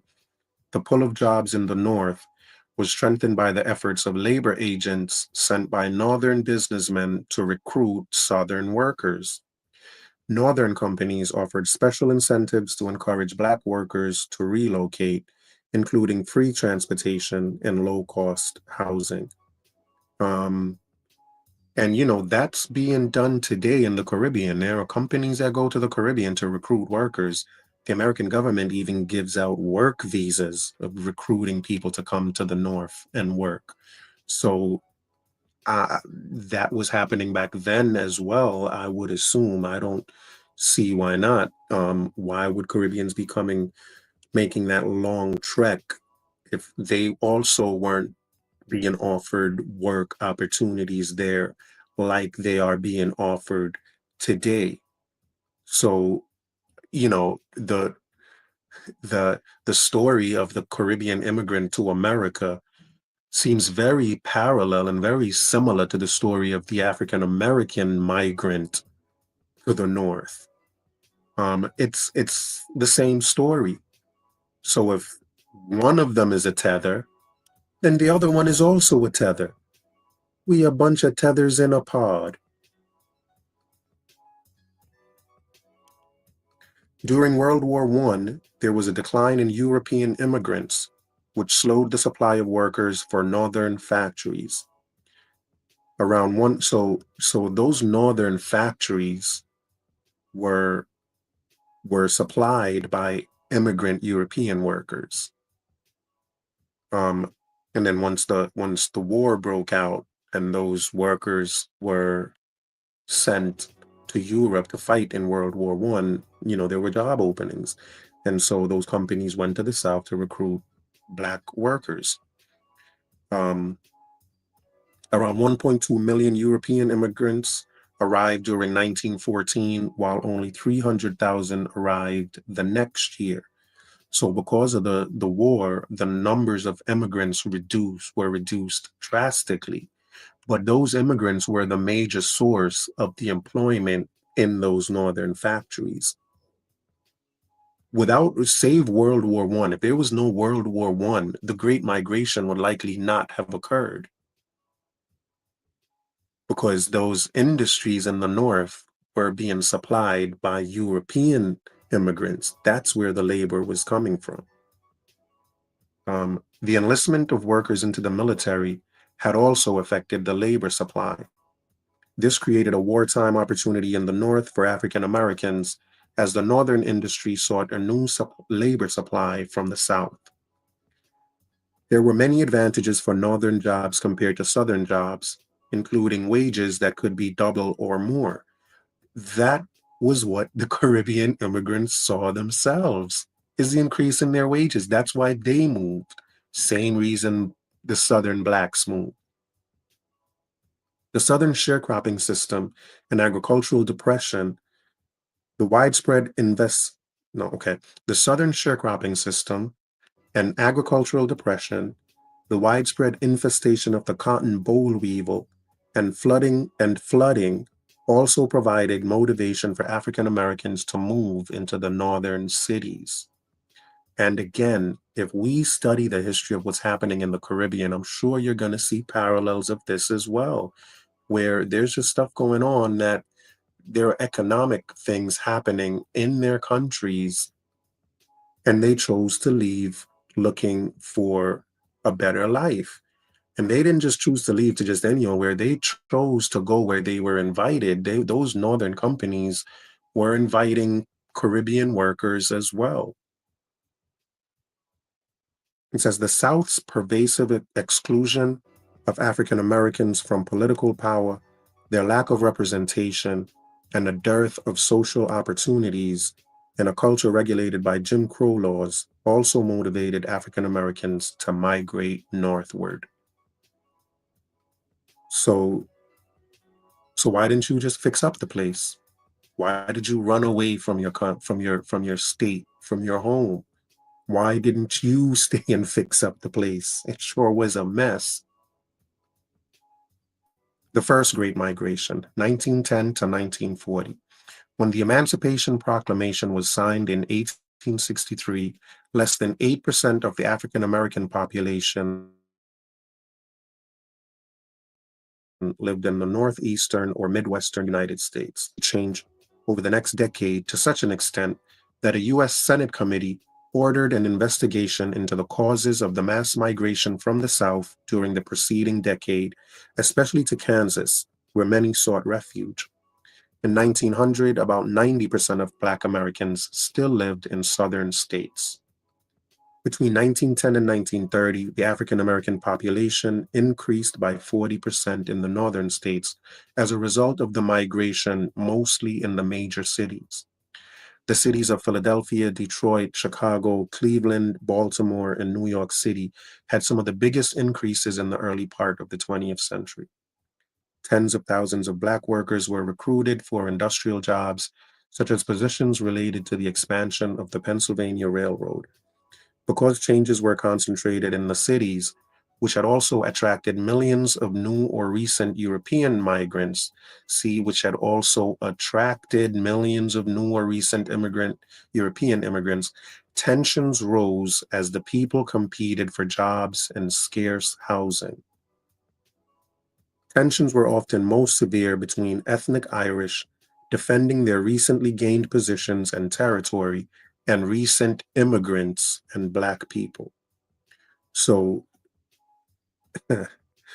here we have it. The tensions were between those Irish who felt like they were defending their positions, because these were the positions that from their perspective, they left their positions to go fight in a war.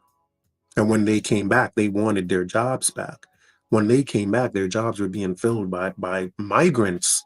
In their view, these were Southerners, Southern Blacks nonetheless. And they were like, we want our jobs back. We just went fighting for this country. Y'all weren't the ones fighting for the country, and we want our jobs back. Get out of here. That was their view. And it sounds very similar, the same way those white folks felt like these Blacks were taking their stuff. It's the same way now Black folks think Black immigrants are taking their stuff and creating this tension about it. But where white folks were complaining that we were taking their jobs, FBA is complaining that we're taking their reparations. It would be one thing. It would be one thing if they were complaining that we were taking their jobs and the opportunities. But their main concern is reparations. They don't want us to have reparations, which is something that they have not earned. So reparations isn't something you earned. Reparations is just something you're granted. So at least the white folks' position was more noble in that sense. They felt like y'all were taking their jobs and they wanted to work. You just think people are just taking your free stuff. And that's a major difference. And that, in my estimation, that kind of makes your position worse and less noble, in my estimation. Tensions and violence. With the migration of African Americans northward and the mixing of white and Black workers in factories, the tension was building, largely driven by white workers. And I'm wondering if, I'm not even wondering anymore, because, it says that the issue that these Irish workers were having was with recent immigrants and Black people. And so I don't think they separated Black immigrants from African Americans. When they had their issues, the Black immigrants were classed with the FBA migrants. I don't imagine that an Irish person complaining about his job being taken gave a crap about the difference between a Black immigrant from Jamaica or an African American from down south. I don't care. I don't think he made the distinction. They were just all black people to him who were trying to take his job. And the tensions were felt by both groups, by those black immigrants and the African-American migrant. Because they were all immigrants. They were all immigrants and people who did not belong there as far as the Irish were concerned. They were all the same people. Even when this article speaks about African Americans, sometimes I feel like it's including black immigrants from the Caribbean. When it says African Americans, for example, were lynched 3,500, who knows whether black Caribbean immigrants were included in there? You know, are we going to say that no Caribbean black person was lynched during the Jim Crow era? Does anyone have facts about that? If I had to guess, I would say, sure, I could see where that happens. It's not as if today when there's racism is only relegated to FBA. Like a racist asks you first if you're Caribbean or not, then decides whether to discriminate against you. So all of this stuff that's going on with these tensions were also being felt by black immigrants. And apparently by even recent white immigrants, because these Irish folks were possibly against white immigrants from Scotland, immigrants from everywhere who were trying to take their jobs. However, you know, given that the black migration from the South was so huge and it was bigger than any other migration, you know, I guess I can assume that their ire was more towards black folks than anything else, because there was a lot of them out of nowhere, you know. But again, I don't think they made the distinction between immigrant or migrant, between a Caribbean and a Southern black. I just don't think that they made that distinction. All right, so it says the AFL, the American Federation of Labor, advocated the separation between European Americans and African Americans in the workplace. There were nonviolent protests, such as walkouts in protest of having blacks and whites working together, whether it's a black migrant from the South or a black immigrant from the Caribbean or Africa. I don't think these white folks made a distinction. It's not as if the black immigrants from the Caribbean, they were like, oh, these are good. These are good. It's just the Southern blacks that we don't like. I don't necessarily believe that. So there were tensions. We all received the ire of these white folks who were upset about the losses they were having.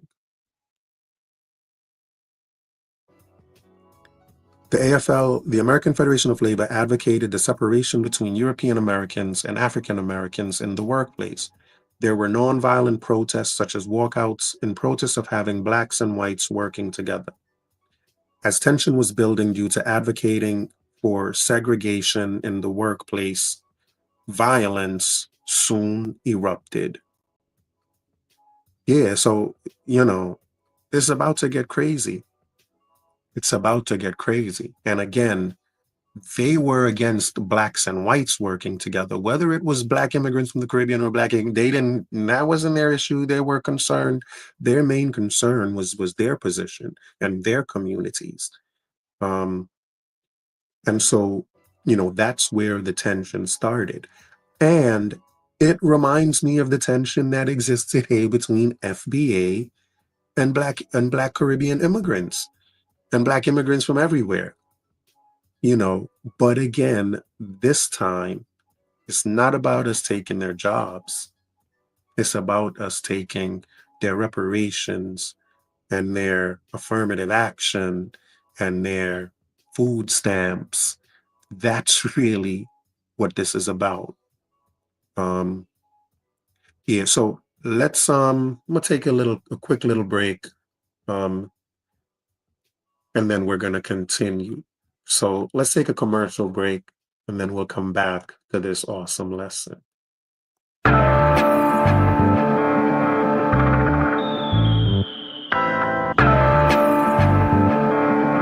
want you to listen very, very carefully. Just because we're black, they say we are slaves. Speak of righteousness, they say we are praise. Just because we're black, they say we are slaves. righteousness, they say we are praised. Brought us from the motherland in bondage and chains. Bury our culture and change our names. They claim we're free, yet we are in pain. As long as there's life, there's a lot to gain. Just because we're black, they say we are slaves. Speak of righteousness, they say we are praised. Just because we're black, they say we are slaves. Speak of righteousness, they say we are praised. When God spoke his words, they said he was deranged. Marley sung his songs, they said the same. Malcolm X and Martin Luther fought relentlessly so we could be better. Just because we're black, they say we are slaves. Speak of righteousness, they say we are praised. Just because we're black, they say we are slaves. Speak of righteousness, they say we are praised. Brought us from the motherland in bondage and chains. Bury our culture and change our names. They claim we're free, yet we are in pain. As long as there's life, there's a lot to gain. Just because we're black, they say we are slaves. Speak of righteousness, they say we are praised.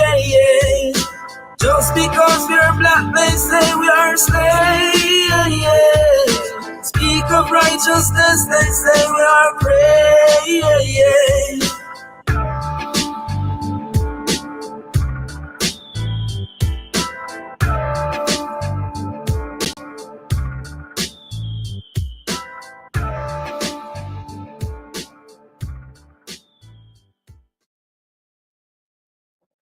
All right, so just to revisit, it says with the migration of African Americans northward and the mixing of white and black workers in factories, the tension was building, largely driven by white workers. The AFL, the American Federation of Labor, advocated the separation between European Americans and African Americans in the workplace. There were nonviolent protests, such as walkouts in protest of having blacks and whites working together. As tension was building due to advocating for segregation in the workplace, violence soon erupted. In 1917, the East St. Louis riot, known for one of the bloodiest workplace riots, had between 40 and 200 killed and more than 6,000 African Americans displaced from their homes. And again, when it says African Americans, is it only talking about the ones that came from the South? Is it only when it says African Americans or blacks? Caribbeans are included in that, right? In these riots, when they went out rioting, they didn't distinguish between a Caribbean black and a Southern black. They didn't make a distinction. They just went rioting. And those among the 6,000, among the 40 to 200 killed and the 6,000 displaced, there were Caribbean blacks as well, going through the same issues that the Southern blacks that migrated were going through. Because as far as these white folks were concerned, we're all migrants. And none of us belong there. We're all the same. And none of us belong there. It says the NAACP, the National Association for the Advancement of Colored People, responded to the violence with a march known as the Silent March. More than 10,000. And why would the NAACP get involved? The National Association for the Advancement of Colored People. The advancement of not FBA, of just Black Americans from the South, is the advancement of colored people. So, and they advocate for everyone, for all colored people, including Caribbean immigrants. So we can safely assume that these tensions were against Caribbean people as well. More than 10,000 African American men and women demonstrated in Harlem, New York. And again, in Harlem in 1917, there are a lot of Black immigrants as well. There are Black immigrants. It's not just Southern Blacks that are there. Conflicts continued post-World War I as African Americans continued to face conflicts and tension while the African American labor activism continued. In the late summer and autumn of 1919, racial tensions became violent and came to be known as the Red Summer. This period of time was defined by violence and prolonged rioting between Black and white Americans in major U.S. cities. The reason for this violence varied. Cities that were affected by the violence included Washington, D.C., Chicago, Omaha, Knoxville, Tennessee, and Elaine, Arkansas, a small rural town 70 miles southwest of Memphis. The race riots peaked in Chicago, with the most violence and death occurring there during the riots. The authors of The Negro in Chicago, A Study of Race Relations and a Race Riot, an official report from 1922 on race relations in Chicago, came to the conclusion that there were many factors that led to the violent outbursts in Chicago. Principally, many Black workers had assumed the jobs of white men who went to go fight in World War I. As the war ended in 1918, many men returned home to find out their jobs had been taken by Black men who were willing to work for far less. By the time the rioting and violence had subsided in Chicago, 38 people had lost their lives and 500 more injured. Additionally, $250,000 worth of property was destroyed and more than 1,000 persons were left homeless.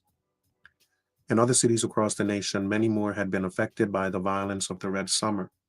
The Red Summer enlightened many of the growing racial tension in America. The violence in these major cities prefaced the soon-to-follow Harlem Renaissance, an African-American cultural revolution in the 1920s. Racial violence appeared again in Chicago in the 1940s and in Detroit, as well as other cities in the Northeast, as racial tensions over housing and employment discrimination grew. Yeah, so again, there were Black immigrants coming from the South, and Black immigrants coming from the Caribbean and other places. And they all ended up in those same northern cities trying to get work in those factories. And those white workers did not make a distinction between them. They were just all African Americans. They were just all Black people that didn't belong there and that were taking their jobs and that were willing to work for a lot less. The migrants that came from the Caribbean were willing to work for less, like the Southern Blacks were. And again, our reasons for leaving the Caribbean were the same as the reasons for Blacks leaving the South. So, and in the eyes of those white workers, we were all tethers. But they didn't use the word tether, they used another word.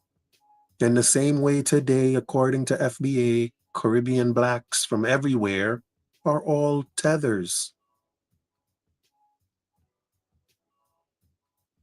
Unless, of course, you don't undermine them, which is the same as the white man saying, as long as you don't take our jobs. As long as you don't take our jobs, we're good. But what these people are doing is the same thing. But let's continue reading. It says James Gregory calculates decade-by-decade migration volumes in his book, The Southern Diaspora. Black migration picked up from the start of the new century, with 204,000 leaving in the first decade. The pace accelerated with the outbreak of World War I and continued through the 1920s. By 1930, there were 1.3 million former Southerners living in other regions. The Great Depression wiped out job opportunities in the Northern Industrial Belt, especially for African Americans, and caused a sharp reduction in migration. In the 1930s and 1940s, increasing mechanization of agriculture virtually brought the institution of sharecropping that had existed since the Civil War to an end in the United States, causing many landless black farmers to be forced off of the land. As a result, approximately 1.4 million black Southerners moved north or west in the 1940s, followed by 1.1 million in the 1950s, and another 2.4 million people in the 1960s and early 1970s. By the late 1970s, as deindustrialization and the Rust Belt crisis took hold, the Great Migration came to an end. But in a reflection of changing economics, as well as the end of Jim Crow laws in the 1960s, and improving race relations in the South in the 1980s and early 1990s, more Black Americans were heading south than leaving that region. African Americans moved from the 14 states of the South, especially Alabama, Mississippi, Louisiana, Texas, and Georgia. So, the main point here is that, we can make a distinction between immigrants that move here from another country, or and migrants that move here from another that move from state to state within a country.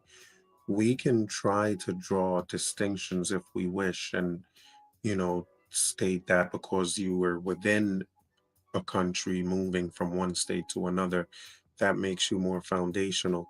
But I believe that's a bunch of goobly goop. I think, you know, migration has been a part of human history since the beginning of human history. And, people move from one place to the other for the exact same reason, whether it's from one country to another, or from one state to another, or from one city to another within a state. People move for the same exact reasons, um, for a better life. And so no migrant is more noble than any other migrant, because at the end of the day, we are all migrants. And Black Americans are migrants to the North, and the North is where the industrialization of America took place. And that is what America is built on. And Black Americans are migrants to that as well. So they are no more foundational than the immigrants that came to the North looking for those industrial jobs as well. Um, I keep saying it, Black Americans were foundational to the slavery that existed in the South, but not foundational, or no more foundational than anyone else to the industrialization that was going on in the North. And, the argument can be made and has been made that, the white folks that came back for their jobs after the World War saw themselves as being more foundational to those jobs and to America, simply because they're just coming back from fighting a war. And so, again, at the very least, Black Americans are no more foundational than anyone else. Um, and, an argument can be made on the flip side, if you ask me. Um, but who's asking me, right? um, but yeah, that is fundamentally what I want to point out. Them same white folks saw Black immigrants from the Caribbean and everywhere else the same way they saw Black migrants from the South. These were just people that were there taking their jobs, who did not deserve their jobs, because they just came from fighting for their country. And because of that, they were more foundational to the country and more deserving of those positions. And they didn't see a difference between immigrant Blacks and migrant Blacks from the South. We were all tethers in their eyes, if you will.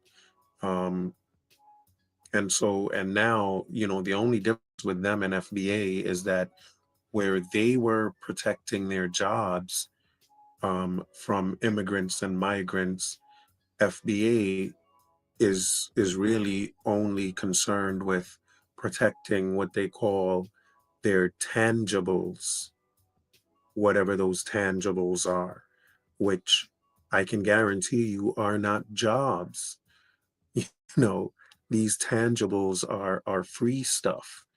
Um, so again, and for that reason, I think jobs are more foundational to America than tangibles. Um, and so, you know, I think for that reason, again, just because of their claims and what they're claiming, that makes them less foundational than everyone else. But at the very least, I'm gonna say we're all foundational to this place. Um, and we all have a stake in creating what has been the greatest country in the world. So, when they accuse you of being an immigrant who left his country, who left his homeland, um, and caused a brain drain on their homeland, um, remind them that they are migrants as well, who left their homeland as well. The South was their home that they left for the same reason that Caribbeans left their homeland. And if Caribbean people leaving Jamaica today is causing a brain drain on Jamaica, it's causing no more of a brain drain on Jamaica than an American migrant moving from New York to Chicago, or from Baltimore to New York. Um, when people move from state to state, we don't complain about brain drain. We just understand why people move, and it's for the same exact reasons why everyone moves. The exact same reasons. But we can rest assured that FBA are tethers too, and you know in calling us tethers, they are doing nothing more than simply taken from the playbook of the quote unquote white supremacists, as they call it, who looked at them as tethers when they migrated from the South. You know, um, they view immigrants the way, and I won't even call these people white supremacists. I'll call them what they would consider people to be white supremacists.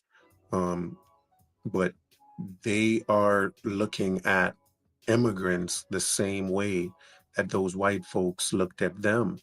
Um, but for what I would say are way, and I've said it before, their reasons are way less noble than what the white folks was working with. The white folks were saying these people are taking our jobs. Um, and FBA is just about their tangibles, which is their reparations and their food stamps and their affirmative action. Like, that's the stuff they're concerned about losing. Those white folks were concerned about losing their jobs, and they were losing their jobs. And they did look at those blacks from the South as tethers, for lack of a better word, that were there taking what was rightfully theirs. That was their complaint as well. And it led to tension the same way it's leading to tensions today, the same exact way, but they're taking from that playbook. And it wasn't just the white people that looked at immigrants or these migrants as tethers, but so did the black folks that lived up north, the the blacks that were indigenous to the north, for lack of a better word. But the blacks that were living up north weren't very welcoming of this flood of migrants from the south that came up there. They had their concerns as well, and legitimate concerns. Um, there they were concerned with, just how uncultured the blacks from the south were. Because if you remember, according to Thomas Sowell, the culture of the blacks from the south was redneck culture. So when they moved to the north, they moved with that redneck culture. which wasn't very welcomed by even the blacks in the North. The blacks in the North, saw them as a problem too. They were eating on buses. They were, cursing publicly, just like public things they were doing in public was just, not ordinary for the North. But they brought that lifestyle up from the South, which, even even the blacks in the North were like, man, y'all making us look bad here. And y'all are just here making it bad for us. And they weren't very welcoming of these natives either. So even from the perspective of those blacks that lived in the North, the blacks that came in from the South were tethers as well, people who came in and were just messing stuff up for everybody. Yeah, because the blacks in the North felt like they were gonna start to be seen as those blacks from the South as well, that they were going to be, grouped together with them and start to get treated like them. Because again, they weren't very cultured. They were doing stuff that was bringing down the standard of living in the North in those communities. And there were just so many of them that came in. And so the blacks in the North weren't very welcoming of them either, and saw even them as tethers who were messing up what they had. Um, and so we should also, keep and remember that perspective as well, where FBA was seen by the blacks in the North and by the whites as being kind of invaders, as just immigrants, if you will. They didn't see them as much differently as they saw other immigrants that were coming in trying to take their jobs. But that's what they were seen as. When FBA say that they are foundational, we have to remind them that they are migrants as well. They are migrants to America as it is today, right? You can't be foundational to a place that you migrated to. You just can't. And you migrated to the North. And in migrating to the North, you migrated to what America really is, right? You migrated and started to help with the building of America when you left to the North. But the South, you were foundational. The South is really the foundation of Black Americans in terms of slavery, right? The South is foundational to slavery. And that's what Black Americans left to go to the North, right? So you're no more foundational than anyone else that immigrated here, because you're all are migrants too. You're no more foundational simply because you are migrants as well.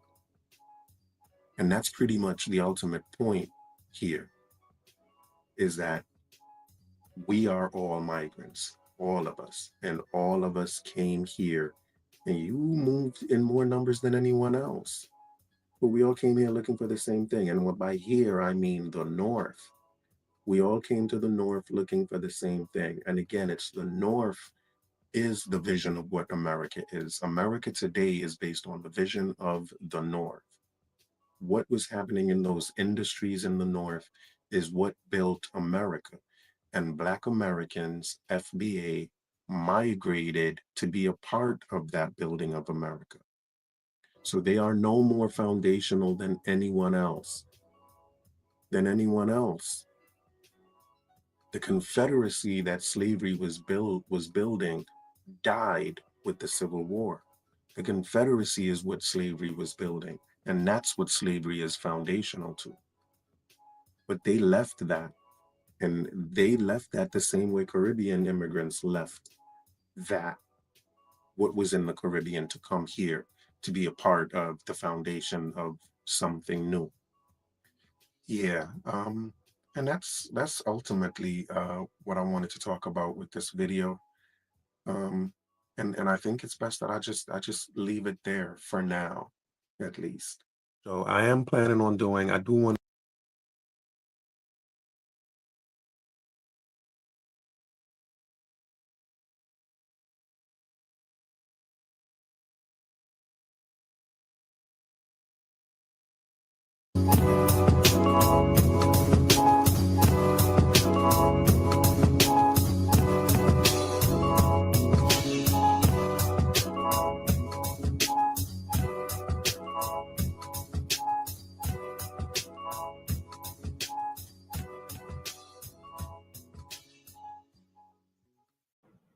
Hey man, what it do? We in the building. Have y'all noticed that Tariq sells Hotep gear? Yo, I noticed today that Tariq Nasheed sells Hotep gear on his website. Hotep, Black Egypt. Yeah. The leader of FBA is a Hotep guy. Isn't that something?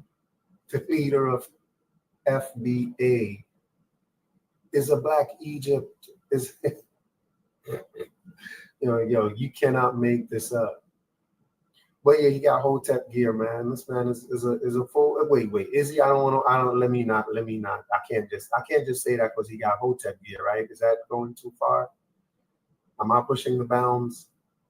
But yeah, he got Hotep gear, so I'm gonna go out there and say he's an Egyptologist. He's a Black Egypt. He's an Egyptomaniac. Yep. He's one of them Hoteps.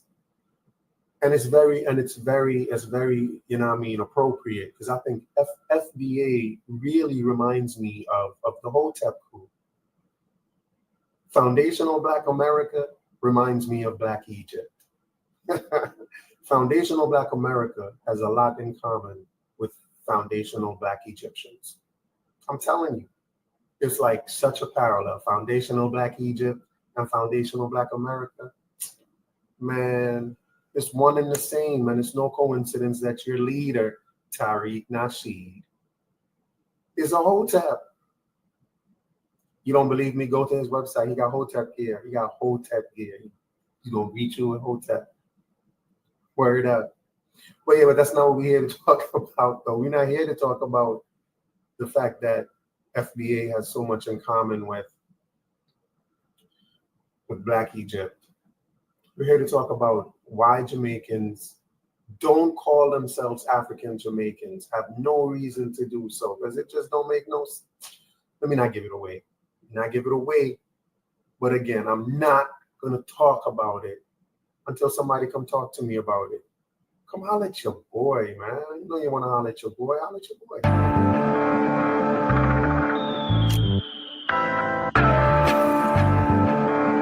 I want you to listen very, very carefully. Just because we're Black, they say we are slaves. Speak of righteousness, they say we are praise. Just because we're Black, they say we are slaves. Speak of righteousness, they say we are praise. Brought us from the motherland in bondage and chains. Bury our culture and change our names. They claim we're free, yet we are in pain. As long as there's life, there's a lot to gain. Just because we're Black, they say we are slaves. Speak of righteousness, they say we are praise. Just because we're Black, they say we are slaves. Speak of righteousness, they say we are praise. When God spoke his words, they said he was deranged.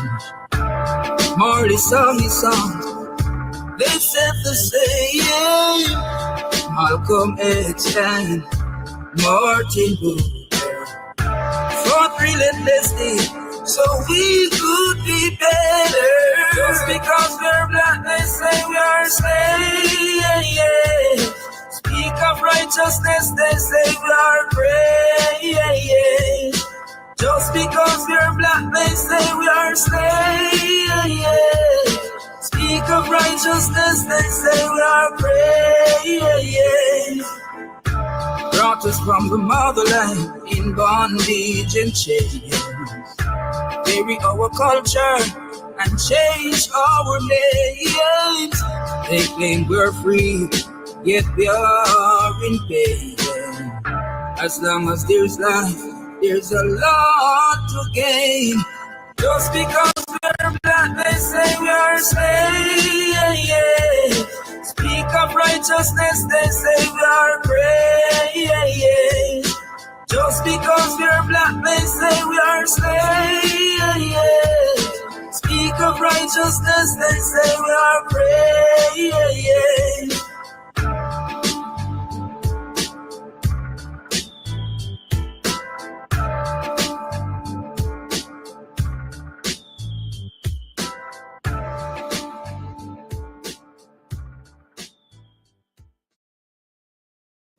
Yeah. So let me deliver the answer to the question, man.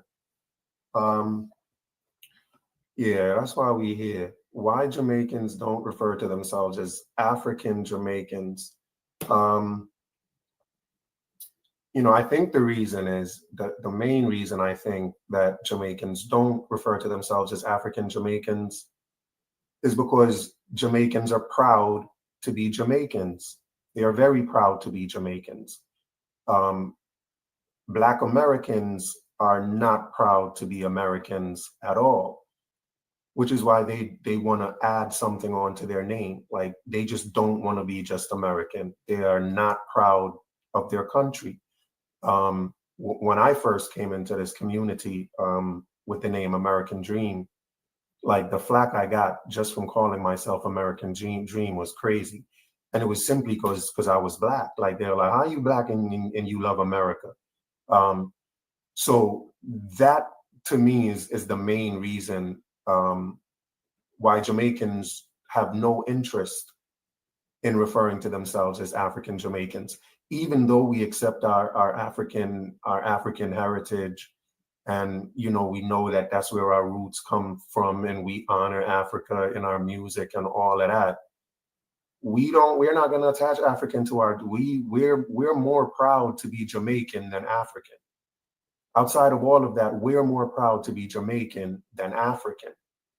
The Black American, however, is more proud to be African than American. Some of them even want to change their name from African American to American African, because the African is the African part. They want the African part to be the noun, not the American part. And not being proud to be an American has been something that's been a part of the Black community since forever, really, since, well, let me not say since forever, because, I think that, the slaves really fought to be citizens. And I think that Black Americans today, or I think Black Americans after slavery have been a lot more resistant to be an American than the slaves themselves. But yes, I think that is the main reason, in my estimation, is that Black Americans are not proud Americans. They just are not. And that's like I said, that's throughout history. The Black Power movement is an anti-American movement. Pan-Africanism is an anti-American movement. Most of the movements that Black Americans are a part of are anti-American movements. A lot of people involved in the civil rights movement were known communists.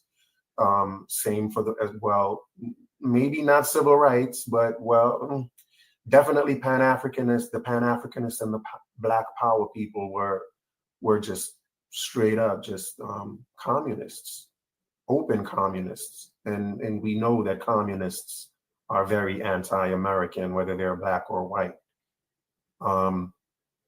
So that is absolutely the reason why Jamaicans have no interest in calling themselves African Jamaicans, is because they're proud to be Jamaicans. And being Jamaican is pretty much all they really want to be. They're proud Jamaicans. And it's just the opposite for Black Americans, or for FBA in particular. They are not proud to be Americans at all. Even though they call themselves foundational, they still want reparations for it. And I think the fact that they're asking for reparations is also a hint of how unpatriotic and how un-American Black Americans can be. And I'm not talking about all Americans, because, you know, Black Americans serve our country in terms of in the military more than any other group, or definitely any other Black group in America. So it's definitely not true of all Black Americans. Black Americans who are patriotic are go all out with their patriotism and can be our finest citizens. But I guess I'm talking about this community, like people in the conscious community, especially, and you know, those branches of the Pan-Africanist community and Black Power community, like those Black Americans are very unpatriotic. And yeah, so, you know, that's my opinion on it. Yeah, that's my opinion on it. I was hoping somebody could come up and have a conversation about it. But you don't always get what you want in life. It is what it is. Yeah, J.A., I get that. I know American is in FBA, but my point is, if it's not, it's either African American or they have to add something on to the American. They can't just be American. They refuse to just be American. It has to be Black American, African American, foundational Black American, freedmen. It's something other than just American. And you know, I think really when they do leave on the American, when they do leave the American on there, it's not out of patriotism. I don't think it's even then that it's out of patriotism. I think it's for a different reason that they even leave the American on there, especially when it comes to FBA, because you cannot be the main goal or the main objective of FBA is gaining reparations from America. And, you know, you can't be patriotic and be demanding reparations for slavery that never happened to you. But yeah, again, J.A., I get that American is in FBA, but my point is they're always gotta add something on to American, because they can't just be American. Jamaicans are fine with just being Jamaican. We don't want to be foundational Black Jamaicans. We don't want to be Black Jamaicans. We don't want to be African Jamaicans. We're just Jamaicans. Black Americans, though, Americans, these Americans don't want to be just American. That's the point I'm making, J.A. Follow me, na man.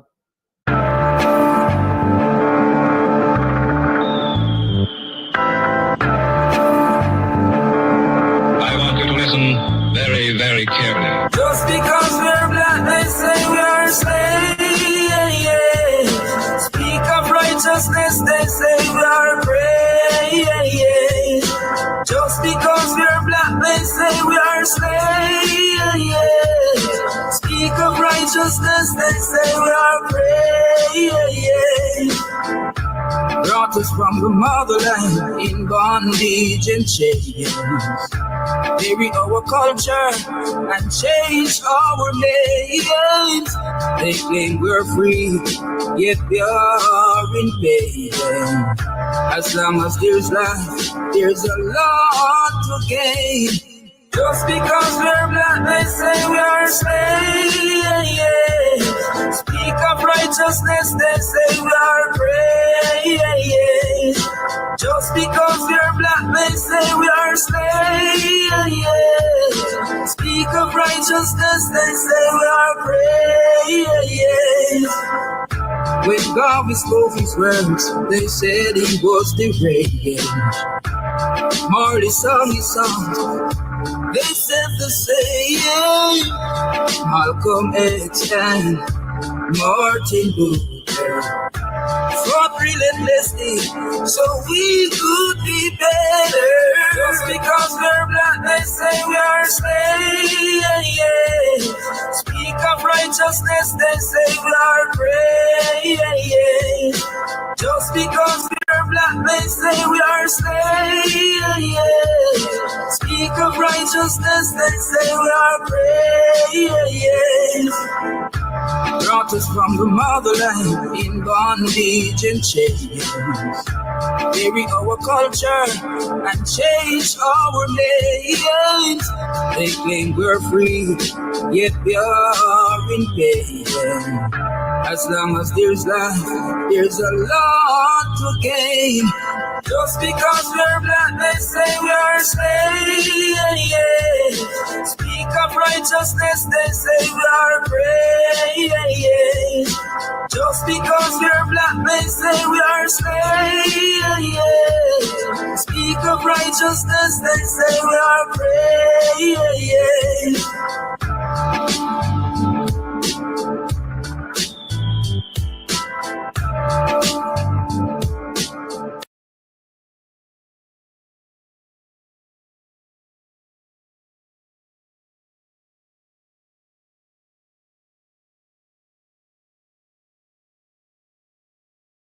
Royalty, like they ain't got eyes to recognize royalty. Recognize royalty. Recognize royalty. Royalty. Royalty. Recognize royalty. Recognize royalty. I recognize it. I recognize passion. Just the man with the title in his hand, with the vital in his hand, with the Bible in his hand. Never just the man with the scepter in demand, with the lecture in the stand, with the vector and the can. Can you understand the grand from the texture of the hand? Hard at work, are you hard at work, working with the man? It's the ring of royalty. Crown him king, just a thing, letting loyalty ring. Bring frankincense and myrrh and other things. As gold already blings from the highest that prizes no sins. Recognize the king's overruling commandments with the Trinity and the power it brings. When you recognize royalty, I feel it. Yeah, I see it. I recognize now royalty. I see it. Now I'm in love now. I recognize your passion. Recognize royalty. Yeah, peace. So, I wanted to speak a little bit about the abolitionist movement, just really briefly. The reason that I wanted to speak on it was from a previous video I did where we spoke about just the Caribbean, the debt that FBA owes the Caribbean immigrant, and we were talking about how the abolition movement was really motivated, inspired, influenced by the by what was going on in the Caribbean with the slave revolts, with the abolition movement in the Caribbean, and I think it's what happened. It's what was going on in the Caribbean that kind of got them hip to how really brutal slavery was. And I think it's the fact that most slaves were sent to the Caribbean. Most of the slaves from the transatlantic slave trade were sent to the Caribbean. And it was based on what was happening in the Caribbean that abolitionists in Europe and in the Americas kind of realized how brutal slavery was. And it's what kind of lit the spark for the abolition movement in those parts of the world. So we were just saying that,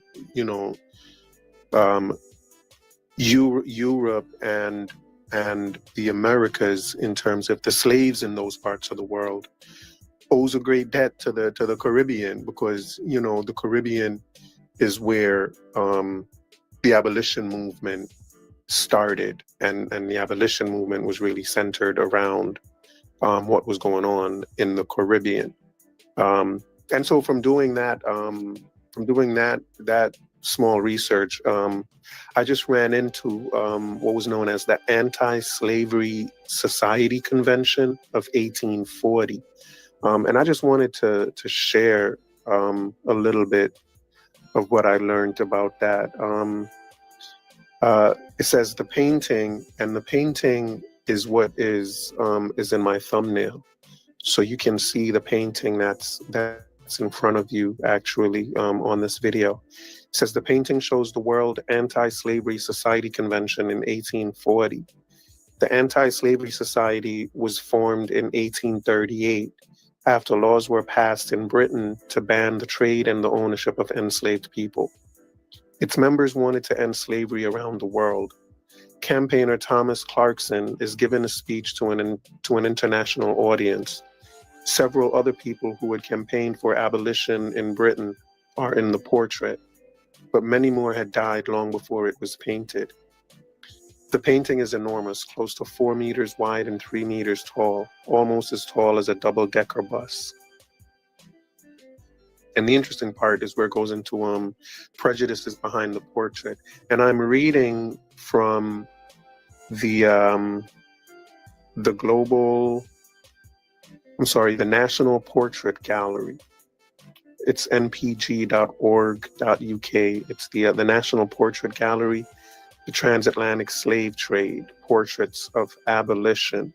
And it's the section on the Anti-Slavery Society Convention. So now the prejudices behind the portrait. It says, there are problems and prejudices behind the Anti-Slavery Society Convention in 1840. Look again at the picture. In 1840, many of the male abolitionists did not want women to be allowed into the convention. Eventually, they decided women could come and listen as spectators, but not speak in discussions. This is why the artist positioned women at the edges of the painting. Some abolitionists complained about the artist's choice to place Henry Beckford front and center in the portrait because he was a formerly enslaved Black Jamaican. What does this tell us about attitudes in Britain in the 1800s? These attitudes were not unusual in the 1800s. The event in this painting celebrated the achievements of the abolition movement from the 1780s up to 1840. These stories about the painting reveal that many people at the time, even about abolitionists, wanted the history of abolition to be told with a focus on white men. This is not the whole story. So what I wanted to draw attention to was the fact that front and center of this portrait, front and center of the portrait of the Anti-Slavery Society Convention is a Black Jamaican, a former slave. So, which kind of, I think, points to the idea that Caribbeans and even Jamaicans in particular are at the heart of the abolitionist movement, the anti-slavery movement. There is a great debt owed to the Caribbean. And it only makes sense because, like I said, most slaves were sent to the Caribbean. So, it's only right that most of the revolts and the uprisings would happen in the Caribbean, because that's where most of them were. So it's not necessarily for any other reason than that. But, regardless of that, Jamaicans are front and center. Here we go with another Jamaican front and center. So we had Jamaicans front and center of the Black Power movement, Jamaicans front and center of Pan-Africanism, Jamaicans front and center in hip hop, and a Jamaican front and center in the abolition movement.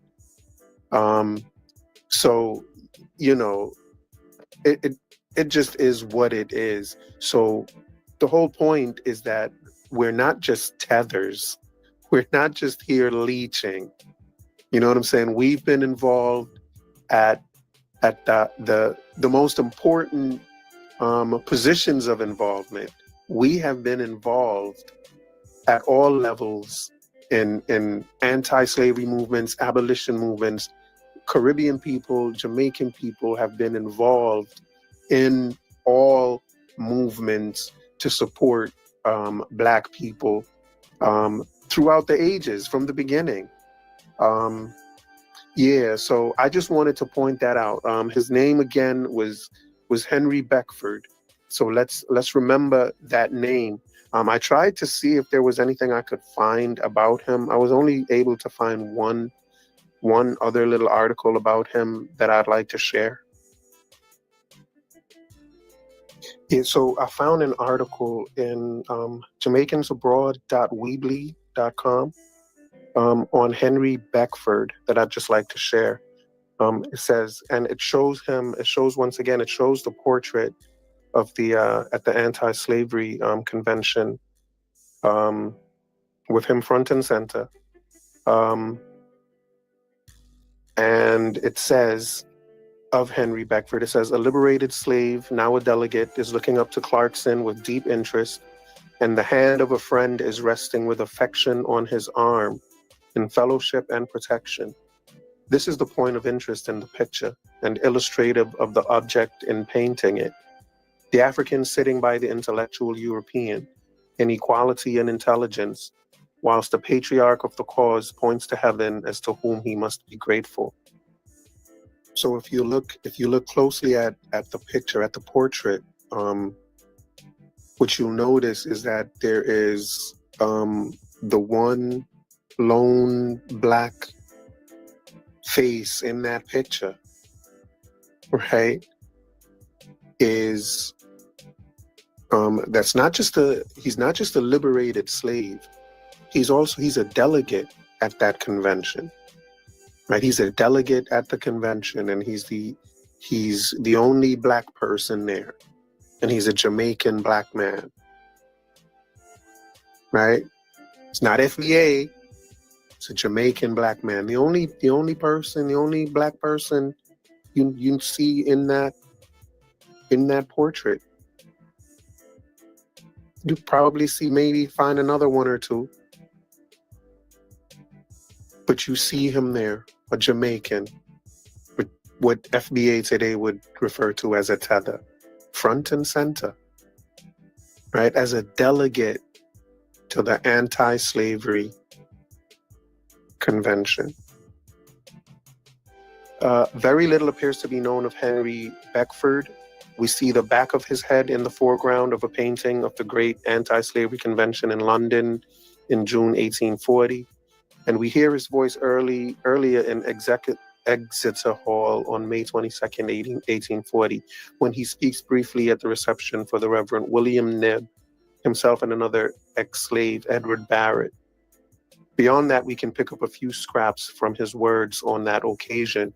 So we did say that, Caribbeans who had been liberated were traveling to Europe, traveling to the Americas, and, writing in their newspapers, joining their conventions, joining their abolition movements, and helping to bring attention to the brutality of slavery and why it needed to end. And this is just kind of reinforcing that.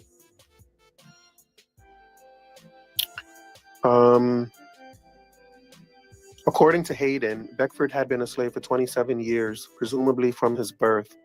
Beckford said that his mother had been sold in Africa by her brother, but with no indication of her age when she was sold. Wow. His mother was sold by her brother. And that's something. At the time of his visit to England, he was involved in teaching 110 children, presumably in a Baptist school, since he was described as a deacon of the St. Anne's Bay Baptist Church. Beyond this, I found nothing. I hope that someone someday may come up with more. However, I do wonder if possibly I've encountered the son and granddaughter, and they go on to speak a little bit about just people trying to find information on this Henry Beckford. But it just echoes the point that very, very little is out there about him. But just the fact that he is front and center of that portrait speaks volumes about him, and speaks volumes about the abolition movement and the role of freed Caribbean slaves in that abolition movement. So yeah, again, the debt that is owed to Caribbean immigrants by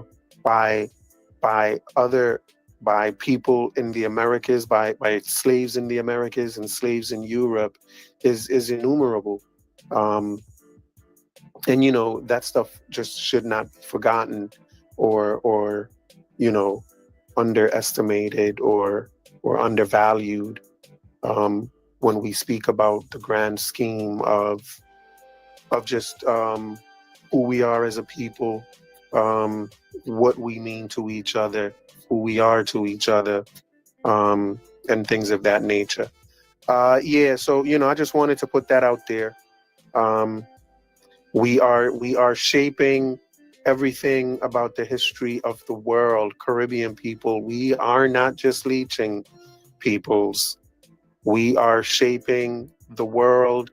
We are doing what we have to do to support other people, and we are giving back as much as we're getting, if not giving back more. So again, let's just try to remember that. All right, y'all, that's it for now. Catch y'all on the next one. Peace.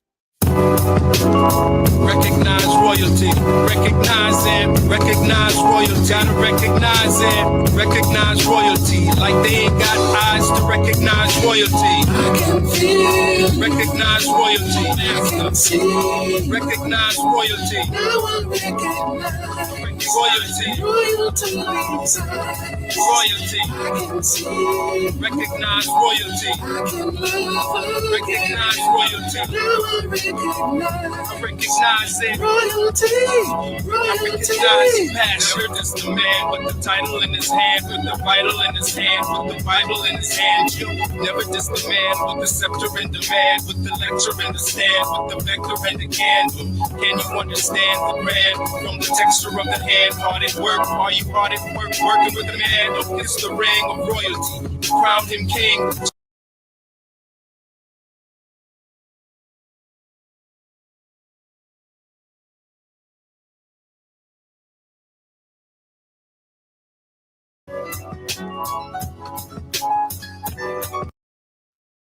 American dream, you've been putting in work, right? I've been seeing you. You've been putting in work. Your line of questioning and reasoning is definitely needed in this current conversation. I think that your questioning and your antagonism to the point is definitely needed in this conversation. You be bringing some shit out, right? Your conversation is definitely working right now, and I see you. Recognize royalty, recognize royalty, gotta recognize royalty, like they ain't got eyes to recognize royalty. I can feel it, I can see it, now I recognize now, it's your royalty. But disco is really where it's all coming out of. This is all coming out of disco culture. And I just so it go.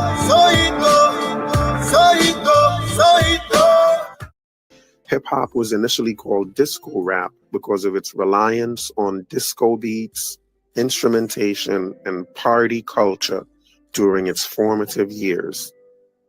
As the genre grew and developed its own identity, it shed the disco rap label and became recognized as a unique cultural movement that reflected the realities and creativity of urban life.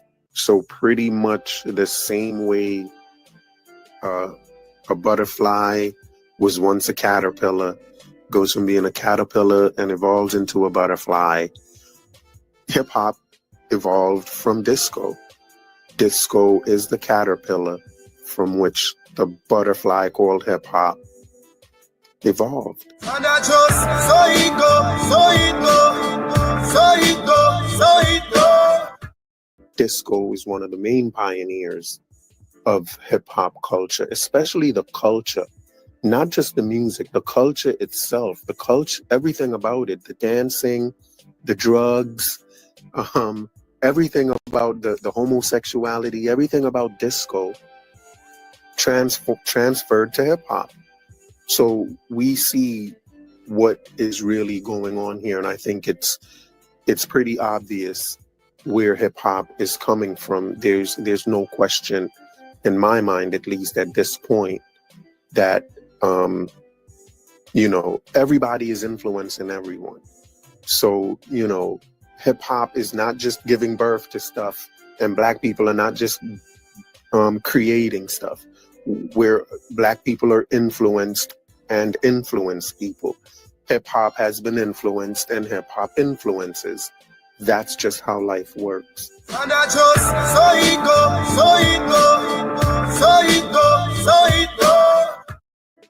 I would agree that all of these things, soul music, funk, if the blues had anything to do with it, all of those things came after the disco era and after disco and after hip hop and rap in particular was already cemented in disco music.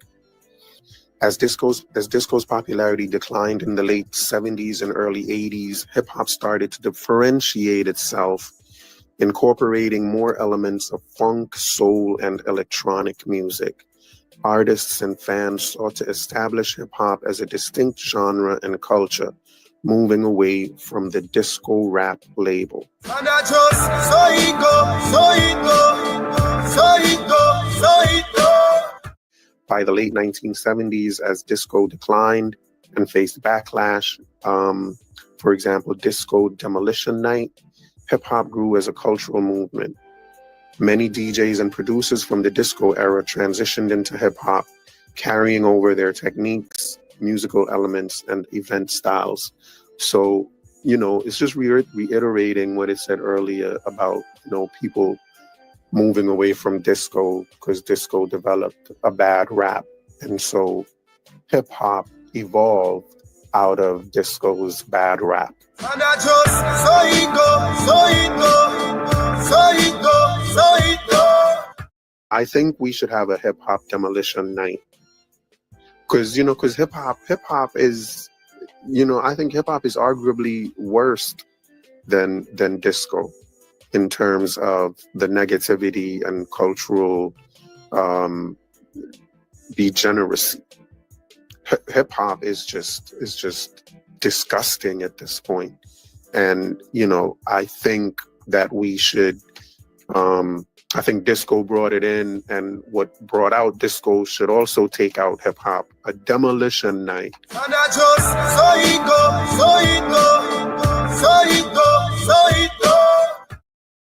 People will say disco is gay people music, but I think that what this is showing is that, LGBTQ plus and can also be seen as part of the foundation of hip hop as well. Certainly as disco is, if disco is a part of the foundation, then, homosexuality has to also be a part of the foundation of hip hop. And I think given, what we know about, P. Diddy, Africa Bambaataa, the allegations against him, and again, this is all alleged stuff. Given what we know about that and everything else about, hip hop, we know that there's a lot of homosexuality in hip hop. And I just so it go.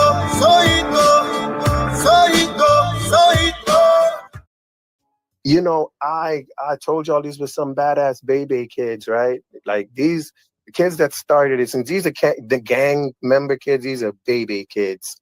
And it looked like Bambaataa is baby. Like, that's pretty much what this is. Hippity hoppers that are claiming hip hop are claiming Bambaataa as their father. Africa Bambaataa is is your father. He's the father of hip hop. And I just so it go. That's probably the main reason why it's so hard to get rid of the N-word. Is because, you know, the N-word belongs to hip hop culture, and hip hop culture belongs to the gangs. You know, you're not going to get rid of the N-word because you're not going to get rid of the gangs. And I don't know if our community is ready to get rid of gang culture yet. We are too invested in the gang. We are gang. You know what I mean? We love everything gang. The Black community loves that. You know what I mean? And that's not just African Americans, that's Jamaicans, that's Puerto Ricans. For some reason, I don't know if it's an inner city thing, but it's gang. It's West Coast, East Coast. Our community is really engulfed in gang culture. And I just so it go.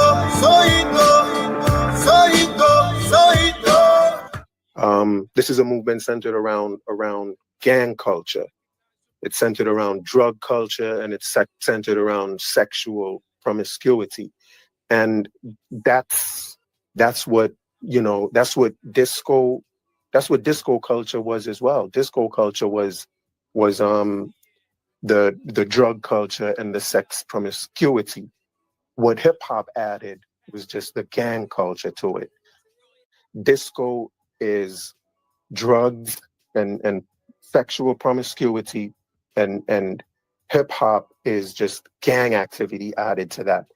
That is what is added to disco to make it hip hop. You know, so you didn't really add music. If anything, you added gang culture. And I just so it go.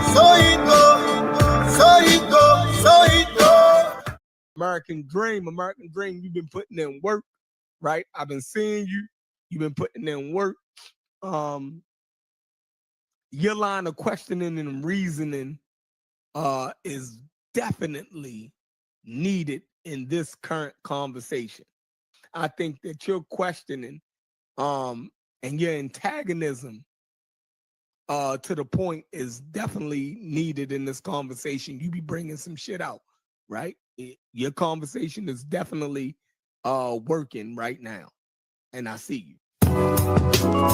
Recognize royalty, recognize it, recognize royalty, gotta recognize it, recognize royalty, like they ain't got eyes to recognize royalty. I can feel, recognize royalty, I can see, recognize royalty, now I recognize royalty,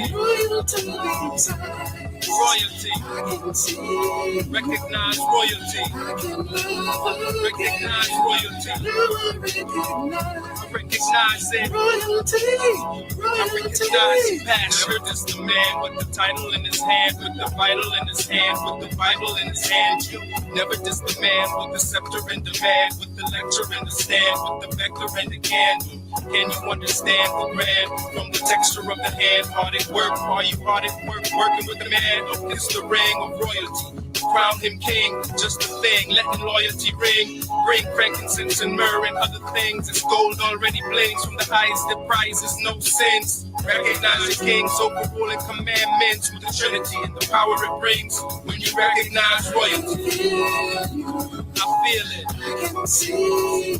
Yeah, I see it. I recognize now. Royalty. I can see. I see it. I'm in love now. I recognize your passion.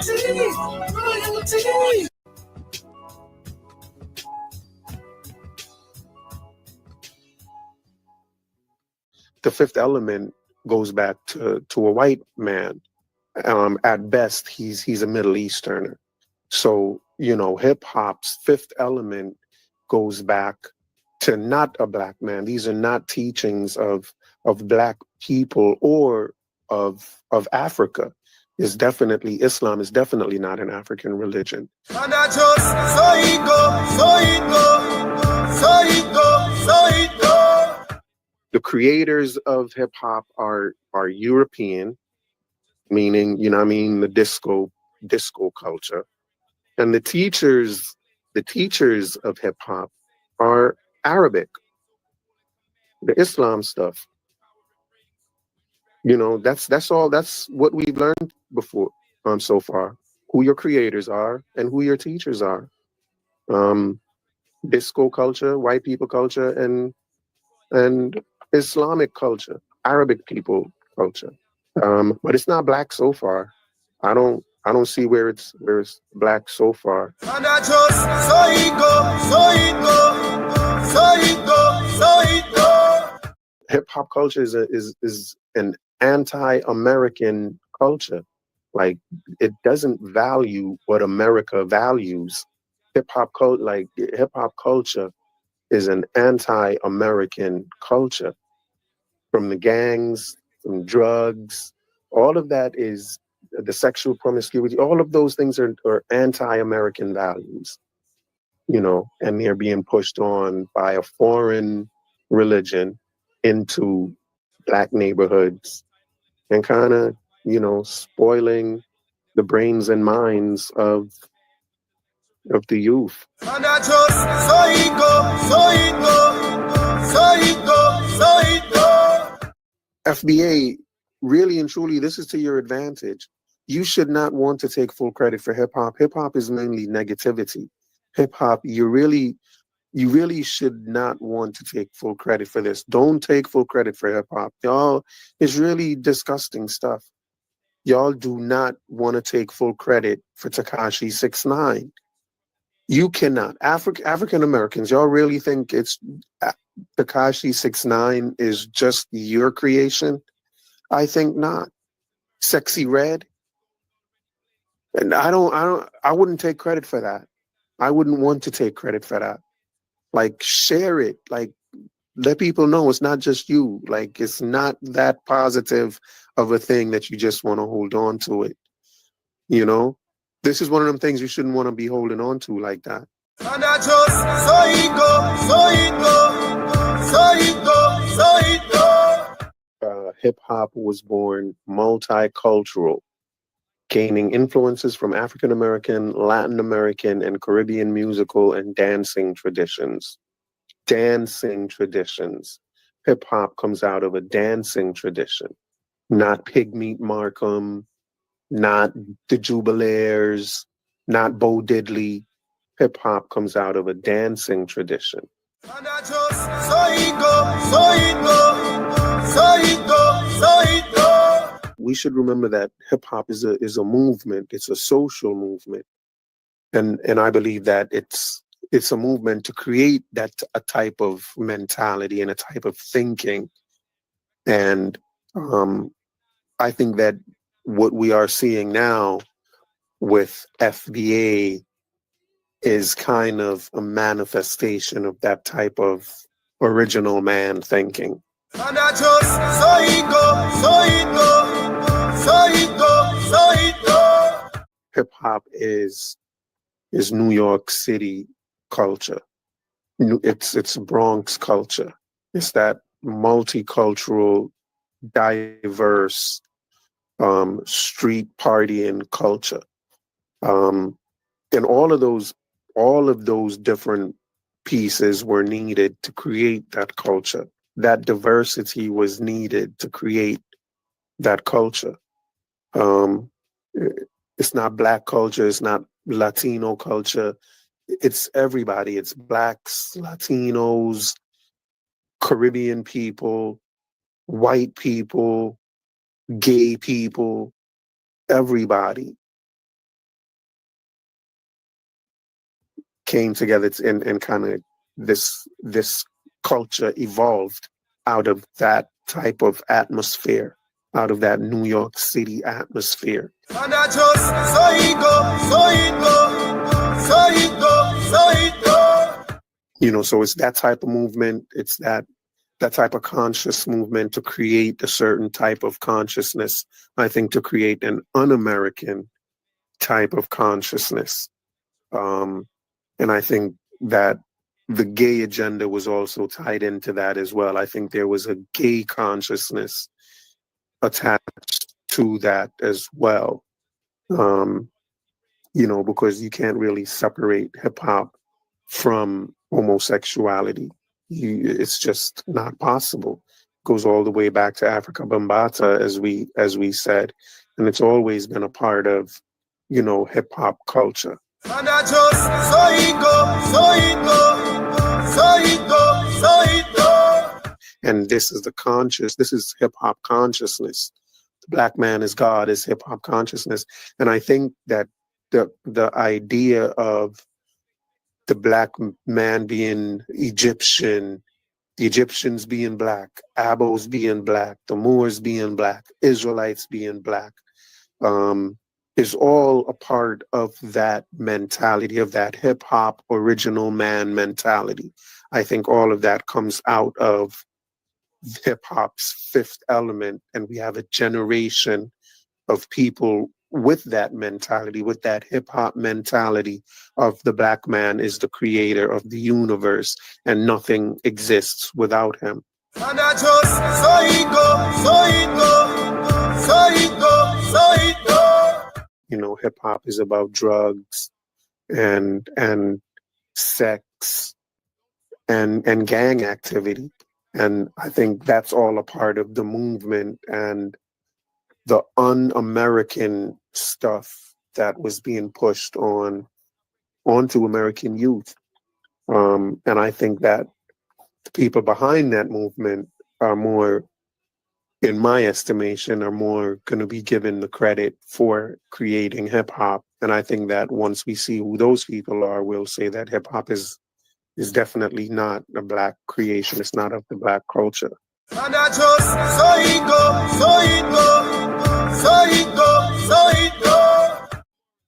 Pig Meat Markham's 1968 single, Here Comes the Judge, is one of several songs said to be the earliest hip-hop record. No, he may be rapping, but that's not hip-hop. And you don't hear that at no disco. Ain't nobody in no disco club playing no Pig Meat Markham. Wasn't he a comedian? Wasn't he giving jokes? That's not the birth of no hip-hop. Y'all, please, y'all need to stop. We know where hip-hop came from. Disco culture. That's what it is. And I just so it go.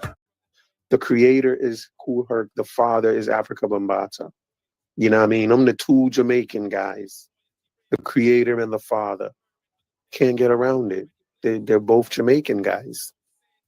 And then we have the GOAT, which is Biggie Smalls. Biggie, arguably the GOAT, is another Jamaican guy. And the teacher, KRS-One, another Jamaican guy. Look at that. We run things when it comes to hip hop. We run it. Our signature is all over it. We're the creator, the father, the GOAT, and the teacher. Come to the teachers. And I just so it go.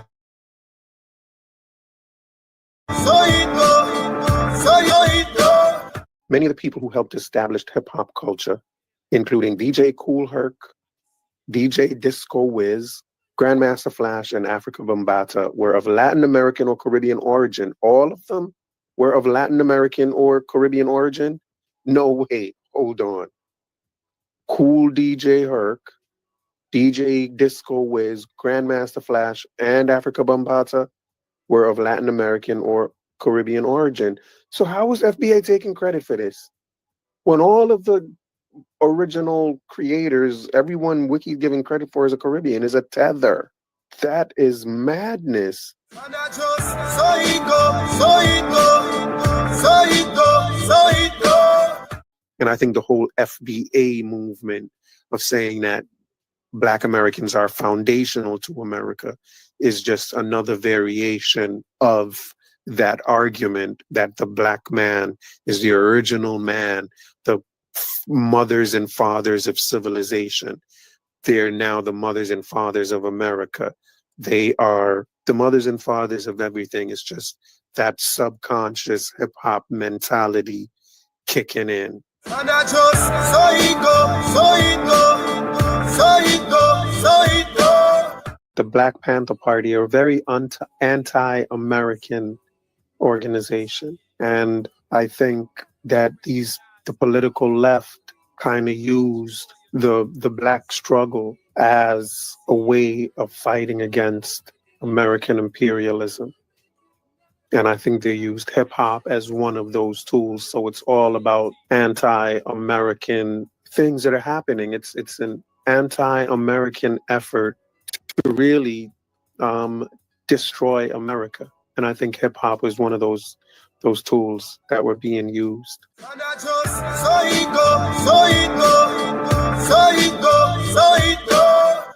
Hip hop has domestic terrorism in its history. That's wild. I mean, that explains everything about hip hop. That explains how negative hip hop is. That explains just everything about hip hop. It explains how un-American the culture is.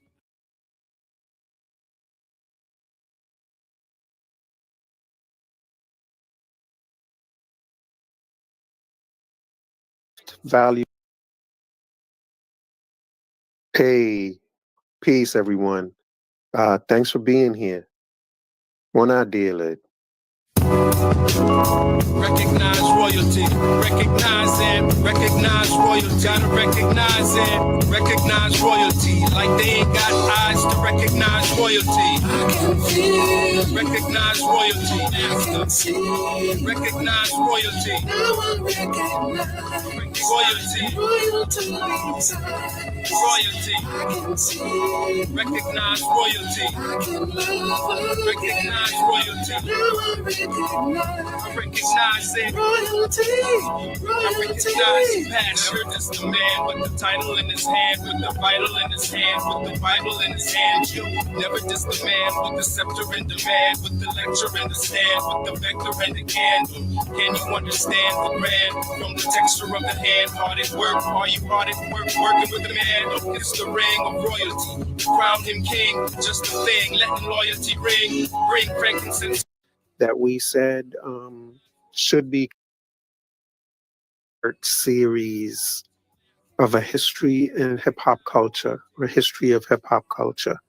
Part 6, we spoke about the two Jamaican guys and the white girl that we said should be considered the pillars of hip hop culture.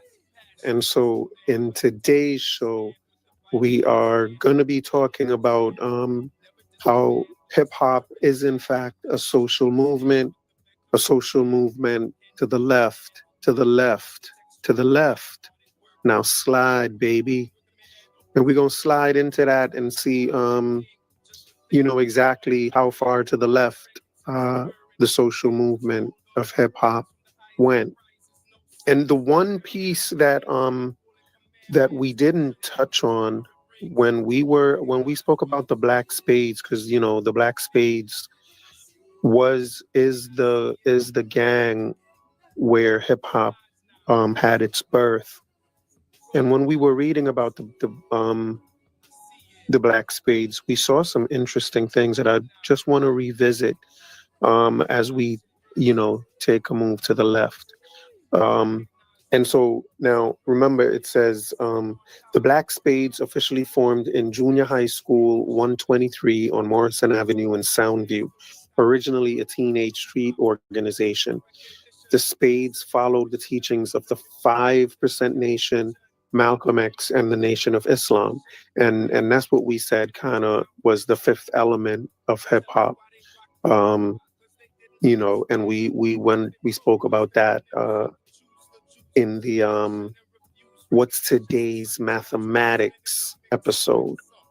But it actually goes on. It says the Spades followed the teachings of the 5% Nation, Malcolm X, the Nation of Islam, and they were influenced by the Black Panthers and the Weather Underground organization. And that's the one piece that we didn't really touch on. So we want to touch on that in this final episode and see what we can see. All right. So let's talk about the Black Panthers a little bit, since they were a big influence on the Black Spades. It says the Black Panther Party, originally the Black Panther Party for Self-Defense, was a Marxist, Leninist, and Black Power political organization founded by college students Bobby Seale and Huey P. Newton in October 1966 in Oakland, California. So, you know, that's the movement to the left. That's, you know, that's far left, right? Marxist Leninist. It doesn't get much more far left than Marxist Leninist. And a Black Power organization. And, you know, that's even more un-American influences. That's quite an un-American influence on hip hop still.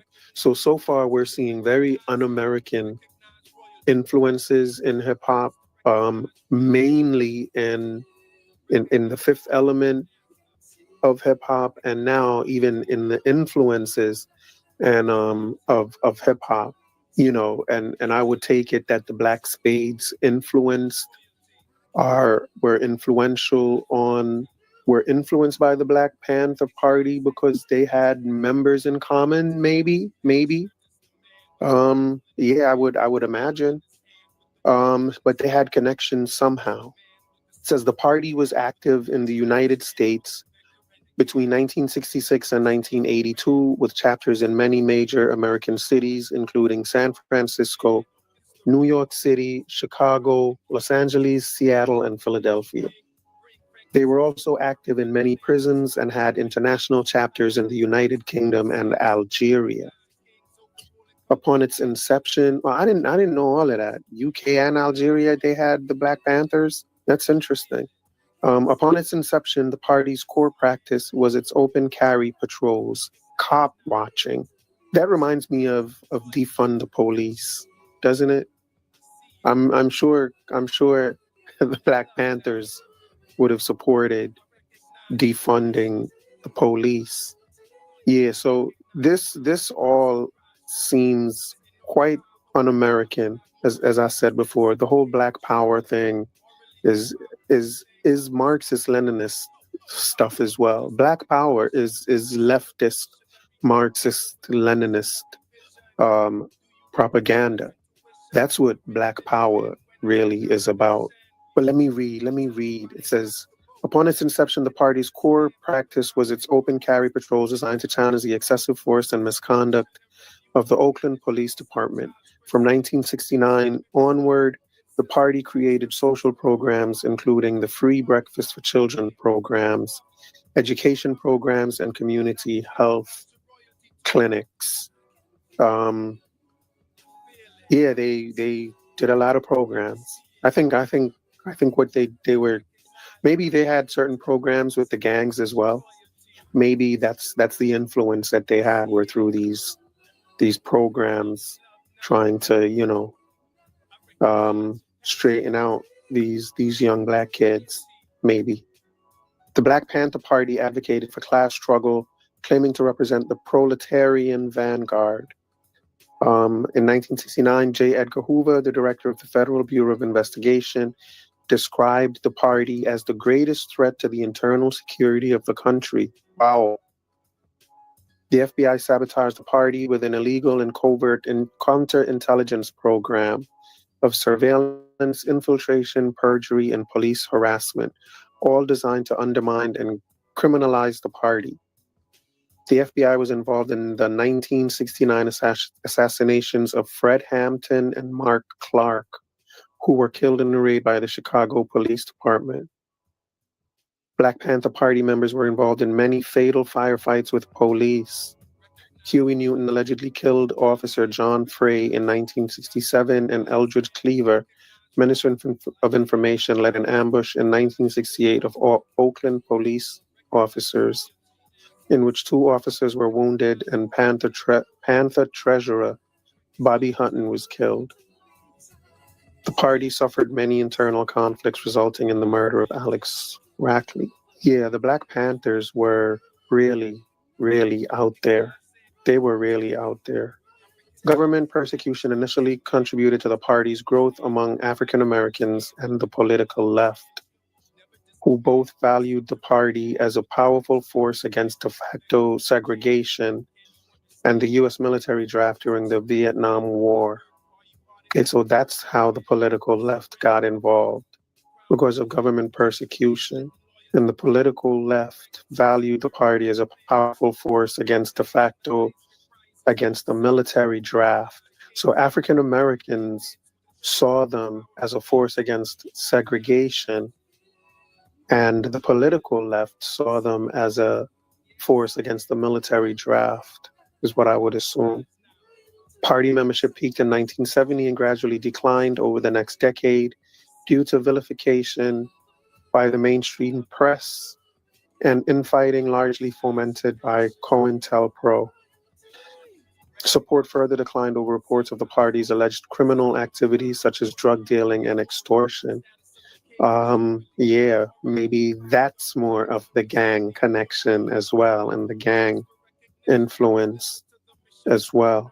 The party's history is controversial. Scholars have characterized the Black Panther Party as the most influential Black Power organization of the late 1960s and the strongest link between the domestic Black liberation struggle and global opponents of American imperialism.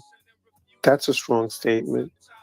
It says scholars characterize them as the strongest link between the domestic Black liberation struggle and global opponents of American imperialism, right? The Black Panther Party are a very anti-American organization. And I think that the political left kind of used the Black struggle as a way of fighting against American imperialism.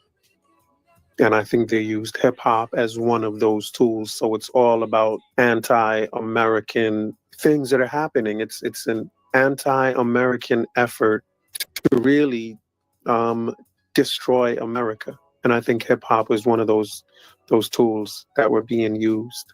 Other scholars have described the party as more criminal than political, characterized by defiant posturing over substance. Yeah, so I understand the gang connection, but that connection with the political left is really interesting. I think the political left were really using them for their own purposes of fighting against imperialism. I think where the Black Panther Party started out fighting just, against racism and segregation, the political left kind of took over or infiltrated and kind of got them to be fighting now against American imperialism and against the values of America, if you will. So I guess we're kind of seeing those connections. So we kind of see that hip hop has a very, again, I'm going to keep saying this, but hip hop has a very un-American foundation. From the fifth element of Islam to the influences of the Black Panther Party and Marxism and Leninism, all of it is just un-American stuff.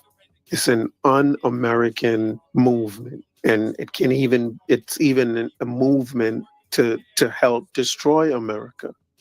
I think it's a left of the left wing movement to destroy America by creating, just making people feel disenfranchised and, just creating resentment among American citizens and just creating this hate for Americans to get people to have like a sincere hate for their own country.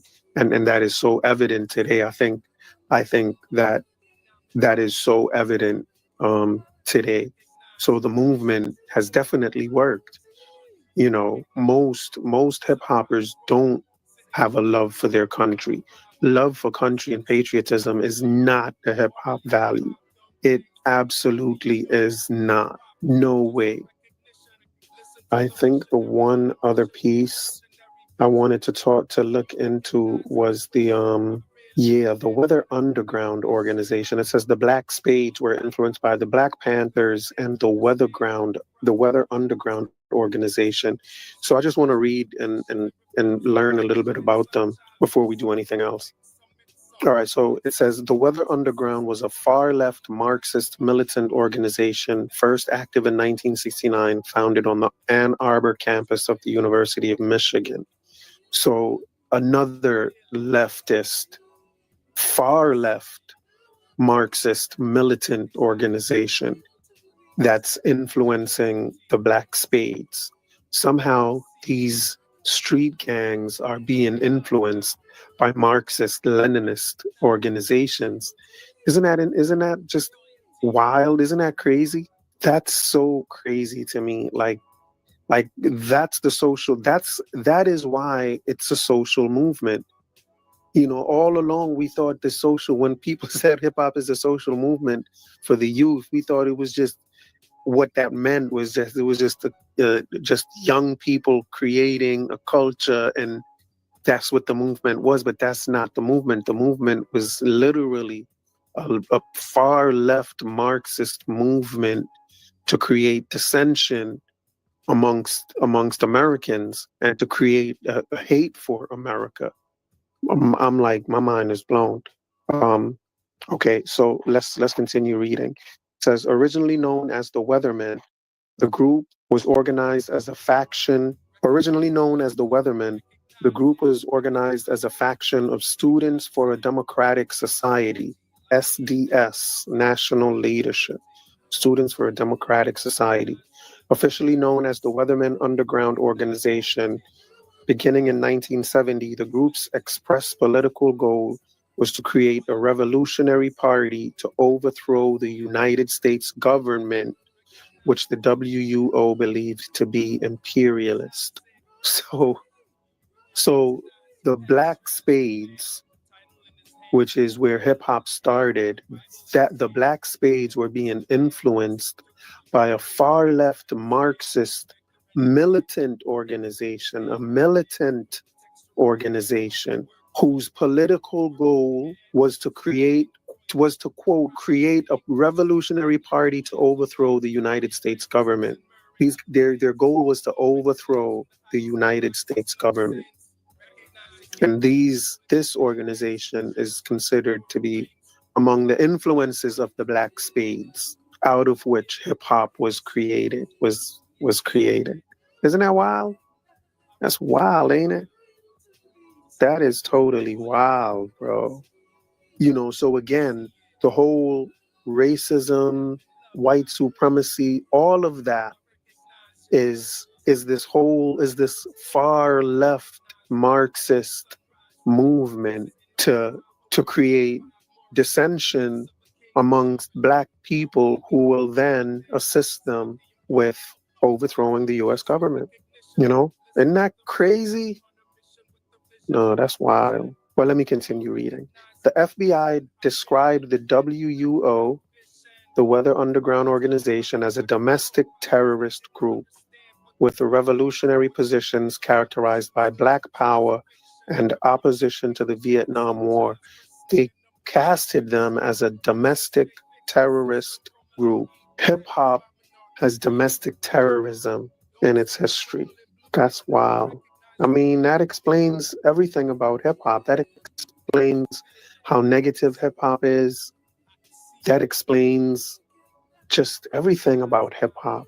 It explains how un-American the culture is. Even Black power. The idea of Black power is a very un-American idea. It just is. And Black power and racism and the calls and the fight against racism and white supremacy is simply a front for the real goal, which is to overthrow the US government and bring about a leftist, communist, Marxist, Leninist utopia. But let's read. The WUO took part in domestic attacks, such as the jailbreak of Timothy Leary in 1970.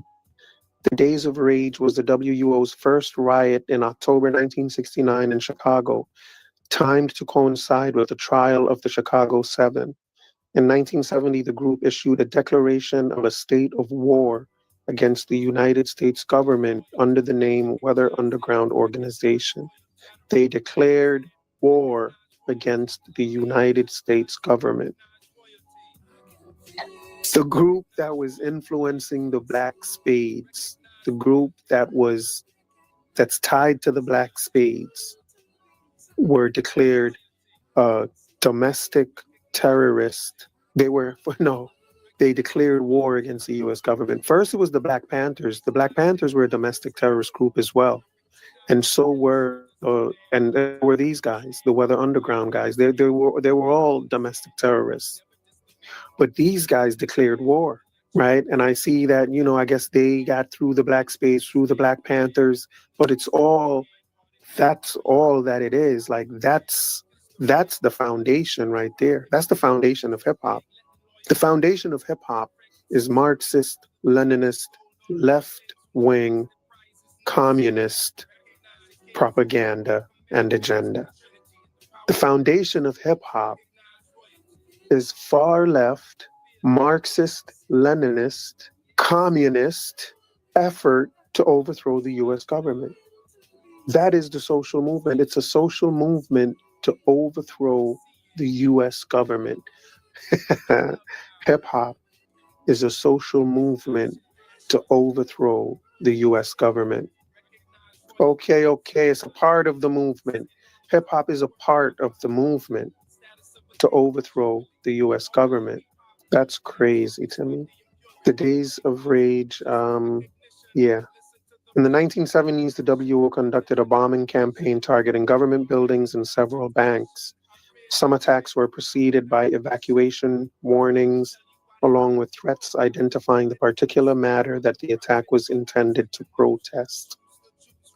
And I guess this may be why they went through gangs, because maybe these gangbangers were helping them with these attacks.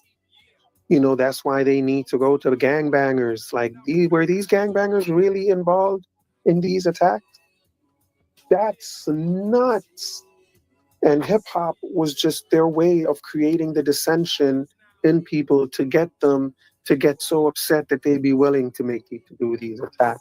And that's something hip hop just kind of nurtures.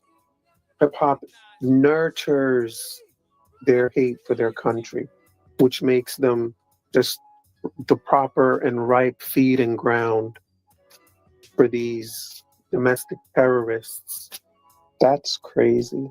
In the 1970s, the WO conducted a bombing campaign targeting government buildings and several banks. Some attacks were preceded by evacuation warnings, along with threats identifying the particular matter that the attack was intended to protest. 3 members of the group were killed in an accidental Greenwich Village townhouse explosion, but none were killed in any of the bombings. The WO communique issued in connection with the bombing of the United States Capitol on March 1st, 1971, indicated that it was in protest of the U.S. invasion of Laos. The WO asserted that its May 19, 1972 bombing of the Pentagon was in retaliation for the U.S. bombing raid in Hanoi. These cats were serious. These were some serious dudes. They were attacking and bombing the Pentagon. On September 20th, 1973, an ITT Inc. building in New York City was bombed for the involvement of this company in the 1973 Chilean coup d'etat. The WO announced that its January 29th, 1975 bombing of the United States Department of State building was in response to the escalation in Vietnam. That is wild. The WO began to disintegrate after the United States reached a peace accord in Vietnam in 1973, and it was defunct by 1977. Some members of the WO joined the May 19th Communist Organization and continued their activities until that group disbanded in 1985. I wonder what they became. I wonder if that group still exists today in some form. Black Lives Matter. Hey, wowzers. But isn't that something, though? Isn't that something where all of this led us to, where all of this took us to? Last thing I want to read about. Let me read about this last thing that caught my eye. The Students for a Democratic Society, SDS. It says the Weathermen were a faction of this group. So I just want to see what they were about real quick. So let's read. Students for a Democratic Society, SDS, was a national student activist organization in the United States during the 1960s and was one of the principal representations of the New Left. Disdaining permanent leaders, hierarchical relationships, and parliamentary procedure, the founders conceived of this organization as a broad exercise in participatory democracy. From its launch in 1960, it grew rapidly in the course of the tumultuous decade, with over 300 campus chapters and 30,000 supporters recorded nationwide by its last national convention in 1969. The organization splintered at that convention amidst rivalry between factions, seeking to impose national leadership and direction and disputing revolutionary positions, among other issues, the Vietnam War and Black Power. All right, so I guess when they broke up, the Weathermen formed through their breaking up. But looks like there was a lot of, dissension within the ranks. But it says they were one of the principal representations of the New Left. Let's see what the New Left is. But again, it's a social movement to the left, to the left, to the left. Now dip, baby, dip. Dip, baby. Let's dip. It says the New Left was a broad political movement that emerged from the counterculture of the 1960s and continued through the 1970s. It consisted of activists in the Western world who, in reaction to the era's liberal establishment, campaigned for freer lifestyles on a broad range of social issues such as feminism, gay rights, drug policy reforms, and gender relations. Wow.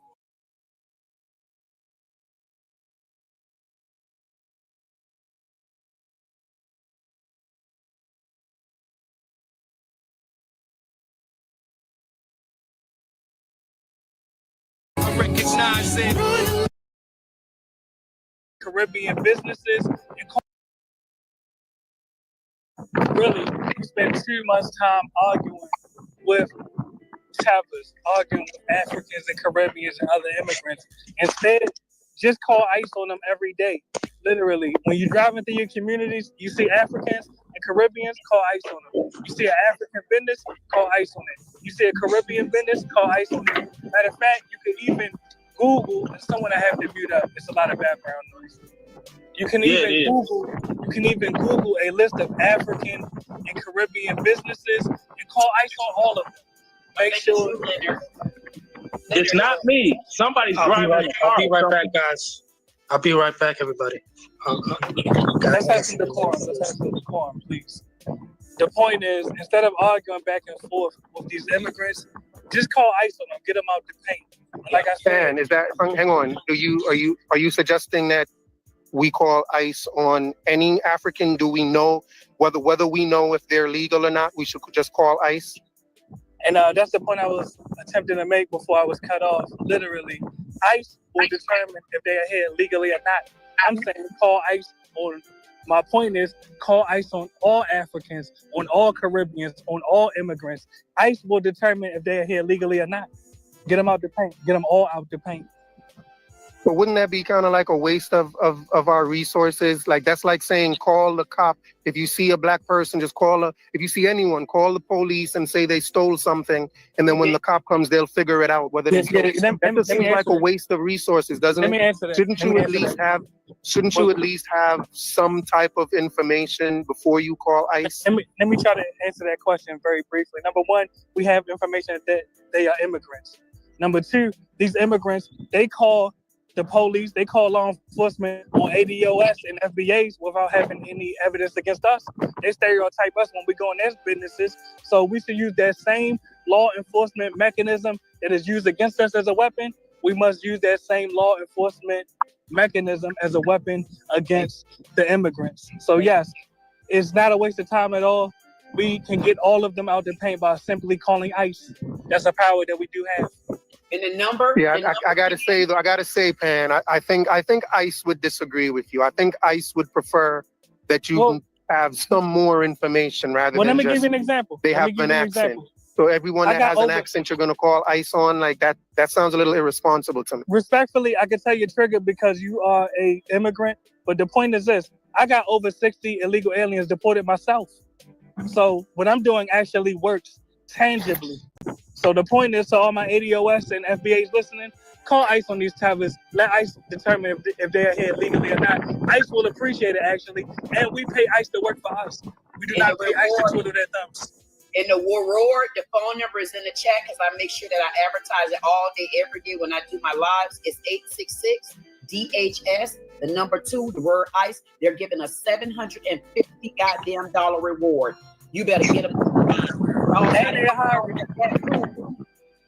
Great point, Didi. And let me say this in closing. ICE is hiring. Hold on, Pan, before you go. So if you've done over 60, that means you've gotten a lot of money off of this. Let me respond. Well, one step at a time. The point I was attempting to make is ICE is hiring right now. They have $120,000 salary with a $45,000 sign-on bonus and unlimited overtime. So I advise all ADOS, FBAs, apply to ICE. Really get these illegal aliens out the paint.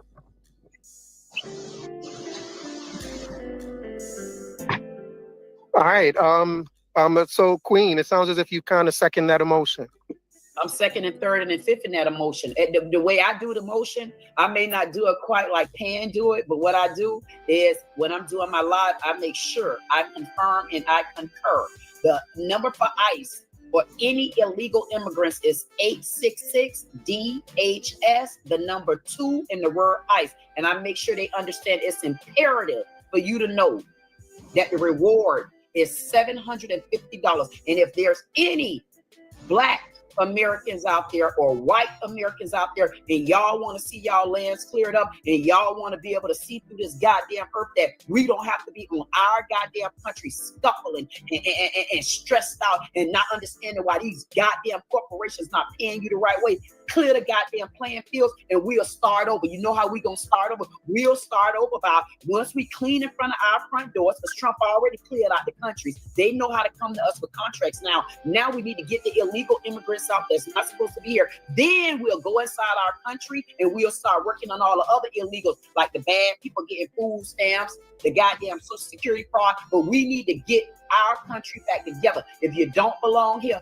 haul ass. If you don't know how to get their ass out, it's 866-DHS, the number 2, and the word ICE. There's a $750 reward. If there's any channels out there, anybody trying to grow their businesses, y'all better understand it can be a lucrative business. It could almost be like a bail bond business. You can start working to get all illegals out of every crack in the square.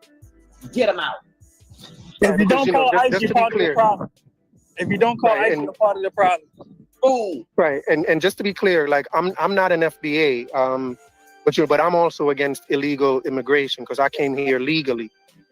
So the fact that y'all want people to call ICE against, I'm not against ICE, and I'm not against what ICE is doing because I'm a legal immigrant and I believe in legal immigration. Pan mulattoism, do you believe in? Are you okay with legal immigration, or do you feel like no one should come here? We need to place a moratorium on immigration to the U.S. We already let too many immigrants in. So at this point, isn't there already a moratorium? No, it's not actually, and that's the point I'm making. At this point, I support a complete immigration ban to the U.S. Completely. Put everybody in COVID. We need to quarantine. That's what I said on my channel. It's time for us. We need to get these illegal immigrants out of here, and we need to quarantine.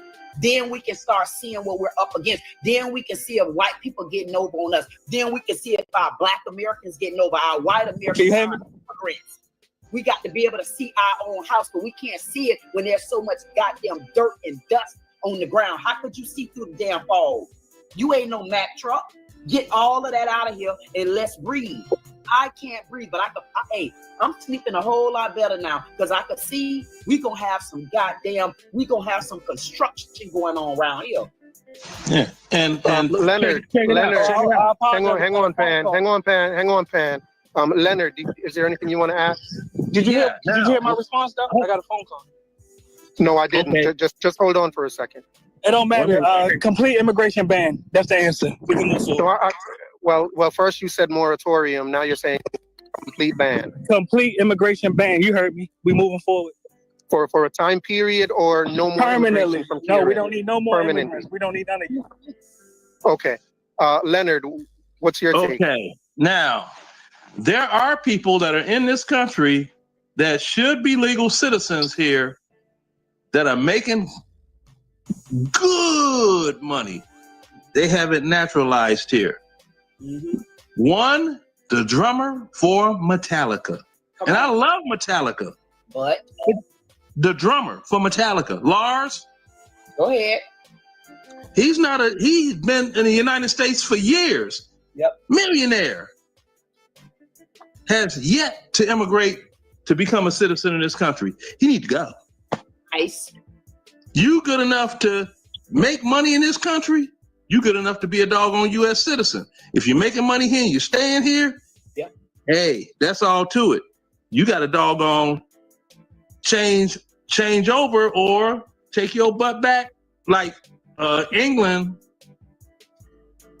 over there, you had like different groups that left there to record and do different things and release music because the taxes in like England, the United Kingdom was so high. So they were trying to avoid paying those high taxes. But I'm like, you can't just come in this country and you're trying to avoid the taxes in your country because yours are going to be higher than in this country. And you're not a doggone legal. You've been living on a visa forever. You got kids with whatever women you've been with here. They're anchor babies in my view. No. Right. You got to go. You got to go. Legally immigrate here or get the hell out. All right, and you agree with the ban as well. You agree with banning immigration. Yeah, do a moratorium on it temporarily. Exactly. Do a 2-year moratorium on it. There you go. So we can get this thing together. See?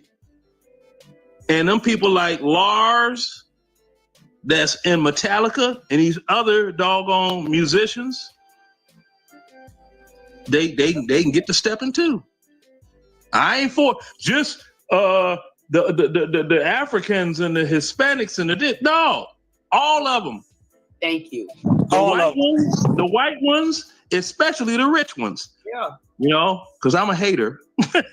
So especially the rich ones. Get them the hell out of here.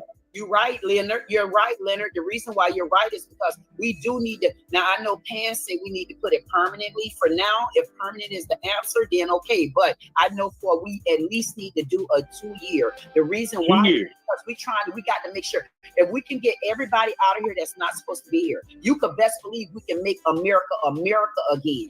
That's what you got to do. It's almost like y'all got to understand America is like the earth on this goddamn planet. We the new goddamn earth. All the countries are around us. Why do you think we are the country with the most illegal immigrants? We are the country with the most immigrants. Why? Because it's a pleasure to be in this country. It's a pleasure to be here. But you got to come here and go through the same things that we went through. All that FBA and paying this and issue this. God damn it, I'm an American. I'm a natural lives born American that can go back all the way, not from great grandma, from great. So you're not gonna send me to Africa, God damn it, to go over there and be the new goddamn foreigner. Yeah, well, I don't want to speak. Hang on, guys. I don't want to speak for Ola, but I think Ola would say that Black Americans don't have the power to even start to make something like that happen. But pan mulattoism, what about the naturalized citizens that are already here? Do you think, like, you want to ban, you don't want any more immigration? What about the ones that are already here? Do you think their citizenship status should be revoked and that they should be shipped out as well? Yes, we definitely got to ship them out, denaturalize them, because most of them exploited the 14th Amendment, which was not created for them anyway at all. The 14th Amendment was created exclusively for descendants of U.S. chattel slaves. And you asked me a question, I answered it directly. Let me ask you a question with all due respect.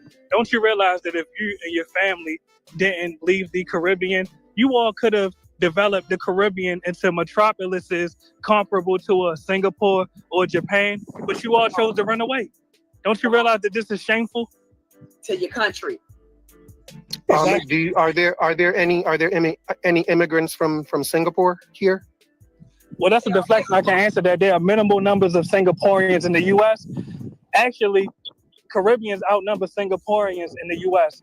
You say I answered your question. I did not deflect. Are you able to answer mine? Don't you realize that if you did not abandon the Caribbean, you could build the Caribbean into metropolises comparable to a Singapore or Japan or in Malaysia, etc.? Well, I do think only thing I can say to that is that from being here, 20%, but I can only speak for Jamaica, but a large portion of the Jamaican GDP comes from outside of Jamaica. So about 20% of it, for that matter. Only about, I think it's a small percentage of, based on the percentage of Jamaicans that leave, what they contribute to the GDP in Jamaica is more had they stayed in Jamaica. Because a lot of them that leave, they actually go back to Jamaica and start businesses. They open resorts, they send money back. So for me in particular, I think it's been more beneficial to my family that I be here than be in Jamaica. And I think a lot of immigrants can say that as well, because just because an immigrant leaves doesn't mean that they forget about their home country. They still do a lot of investing there, investing that they could not have done had they stayed there. But let me ask you a question as well, Pan. Not have done without American money.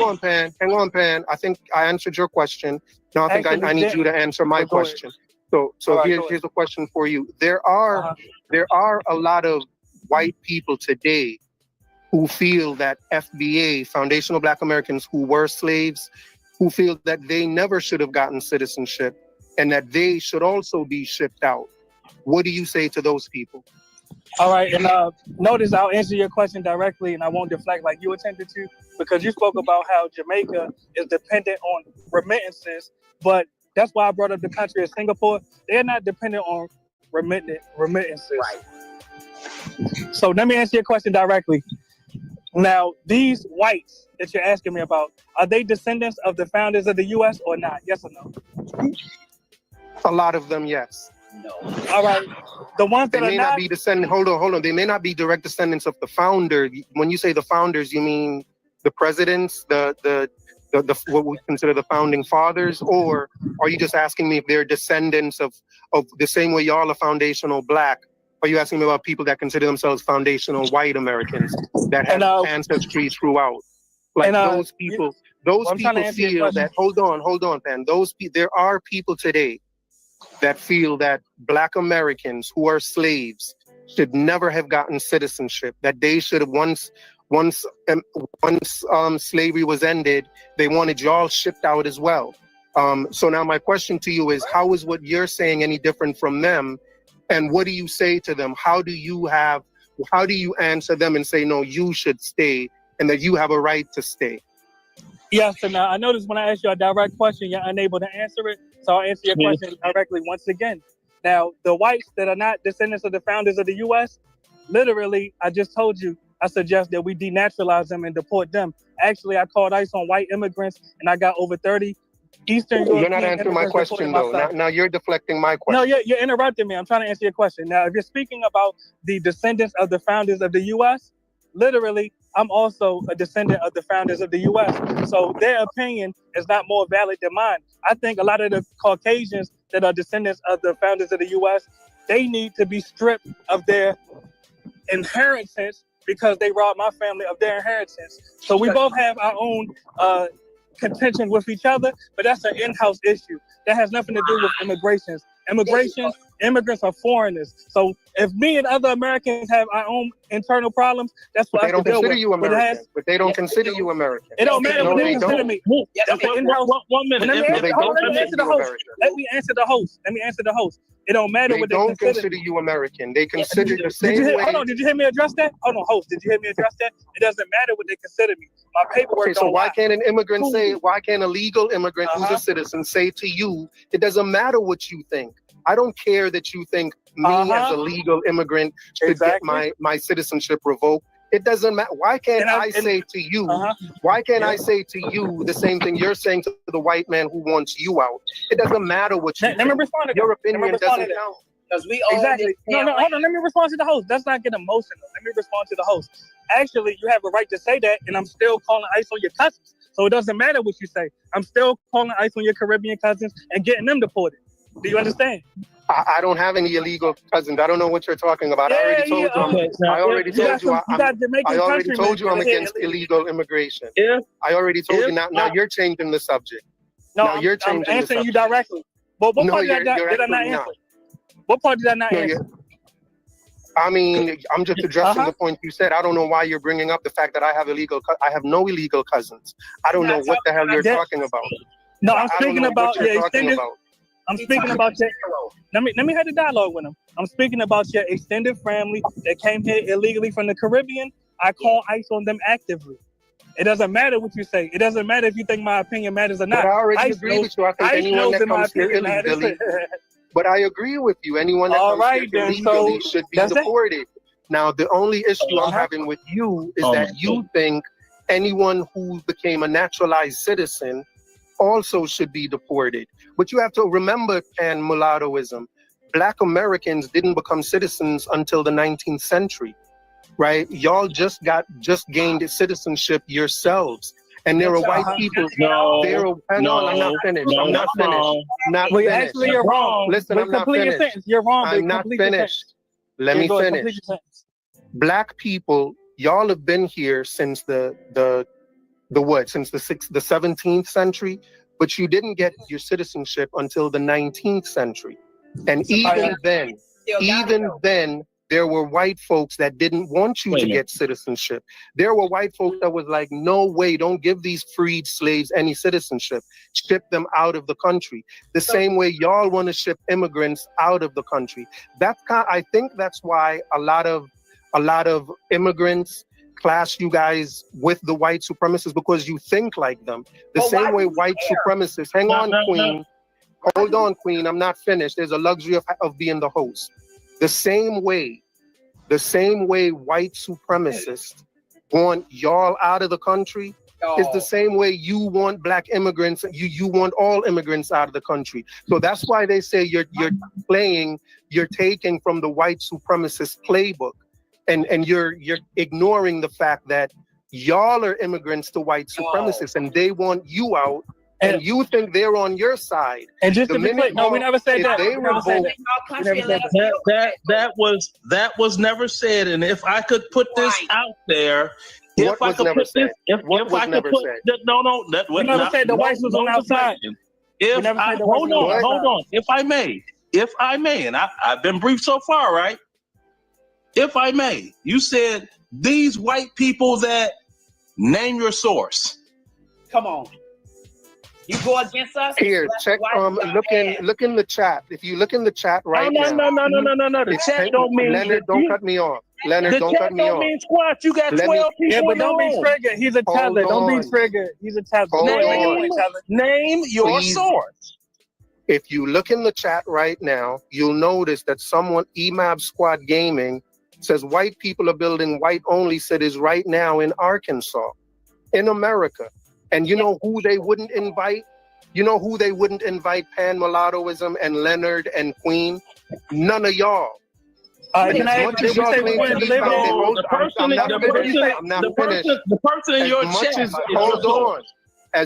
y'all want to call yourselves foundational Black Americans, and as much as y'all think y'all can kick everybody out, there are people here that want to kick y'all out as well.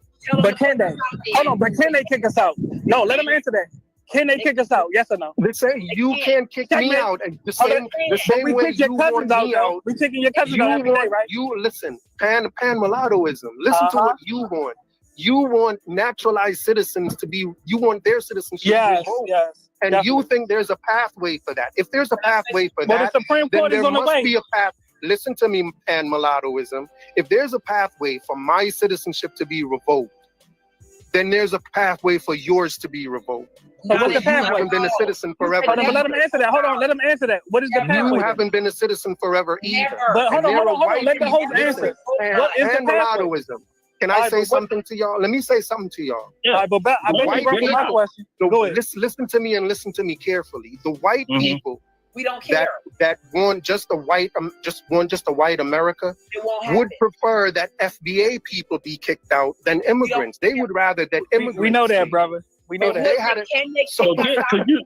So if it was up to the white folks that ran this country, if it was up to the white people that run this country, they would keep immigrants and kick y'all out. Of course you don't care. Well, that's a gaslighting tactic, but let me ask you. And that's the fact that y'all don't care. Hold on. Can I get one in right quick? Let me finish. The fact that y'all don't care. Listen, I don't want to kick y'all off, but let me finish. The fact that y'all don't care, shows is evidence to me. Y'all even made me forget the damn point I was gonna make. But the fact that y'all don't care speaks volumes. The fact that y'all don't care speaks volumes. And here's what I was gonna say.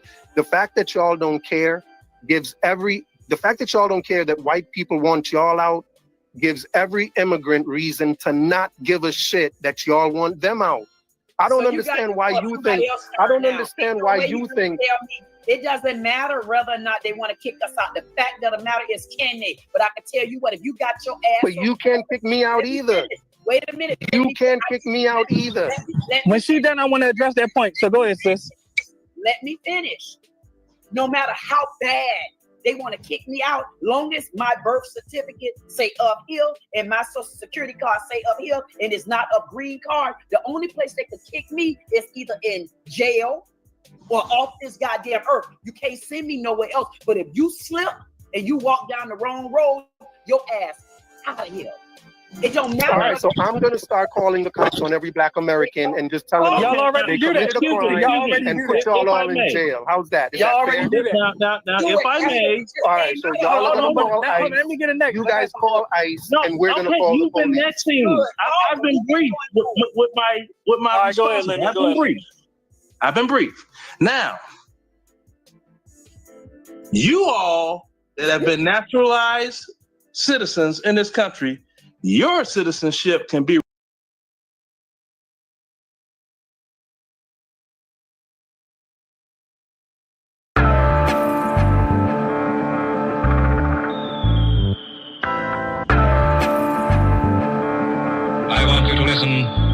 very careful. Tell the youth them to be strong.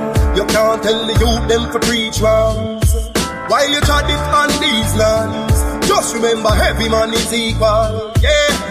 Each one teach one. And our Father God, him are the only done. So make we ease and reason. Smoke trees, span the ends, all the deep meds. Take a look at life and don't close your eyes. Sometimes things happen and it's no surprise. And I just, so it go, so it go, so it go, so it go. It's the government no have no heart, them no care about poor people. Yeah, bigger heads no love people again. Them more than little of them. Me see friends now reason again. Vex through whistle a blame. What time it hurt me to see how the face deal with the eagle of them. Regular me see it happen. Regular me see it happen. Take a look at life and don't close your eyes. Sometimes things happen and it's no surprise. And I just, so it go, so it go, so it go, so it go. It's the government no have no heart, them no care about poor people. Social commentary, Drop that one, your principle, you don't know. The global will come and do it. Some people life every day, it's stress. The high price from JPS, that topic is currently. Jah alone, him a go help you. We need food, cause we no healthy. We are feel the pain, beg you protect we. In our life, we have no envy. Take a look at life, and don't close your eyes. Sometimes things happen, and it's no surprise. And I just, so it go, so it go, so it go, so it go. It's the government, no have no heart, them no care about poor people.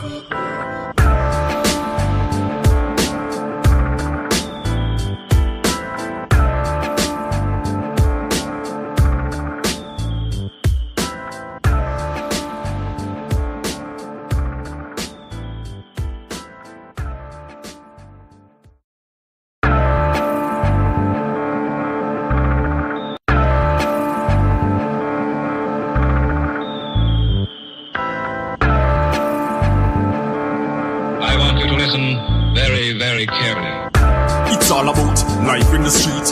People are suffer, try survive in the heat. Bad mind them up to one hygiene a tweet. That's why enough of them get rifle a beat. Everybody want big ups and want to drive in a jeep. Every day I'm at the ball when she buy in a read. Not even 5 bills you can't find for the week. Me no see no changes, the same cycle repeat. Give thanks cause life it's a sweet. But keep an eye open every time you go sleep. Cause mankind jealous and them idle go live. Them never yet plant and not try figure rape. Bigger heads where you fight for the seed. Now care about the future nor the child where you creep. Them a pray the fat Kyle will submit. The system will slide where you fit. In the streets so we born and grow. Only Jah know and nobody know. When we talk about ghetto life, talk about ghetto life, ghetto life. Everybody a priest said them want it low. That's why them a speed and they pan the go. Cause this a real ghetto life, ghetto life. This a real ghetto life, ghetto life. Yeah. Everybody just a pre-success. When me looking at the street, you me see enough stress.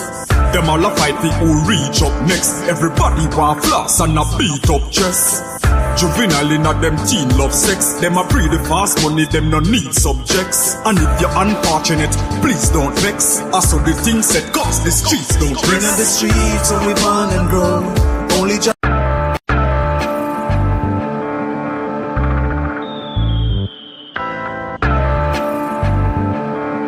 I want you to listen very, very carefully. It's all about life in the street. People are suffer, try survive in the heat. Bad mind them up to one hygiene a tweet. That's why enough of them get rifle a beat. Everybody want big ups and want to drive in a jeep. Every day I'm at the ball when she buy in a read. Not even 5 bills you can't find for the week. Me no see no changes, the same cycle repeat. Give thanks cause life it's a sweet. But keep an eye open every time you go sleep. Cause mankind jealous and them idle go live. Them never yet plant and not try figure rape. Bigger heads where you fight for the seed. Now care about the future nor the child where you creep. Them a pray the fat Kyle will submit. The system will slide where you fit. In the streets so we born and grow.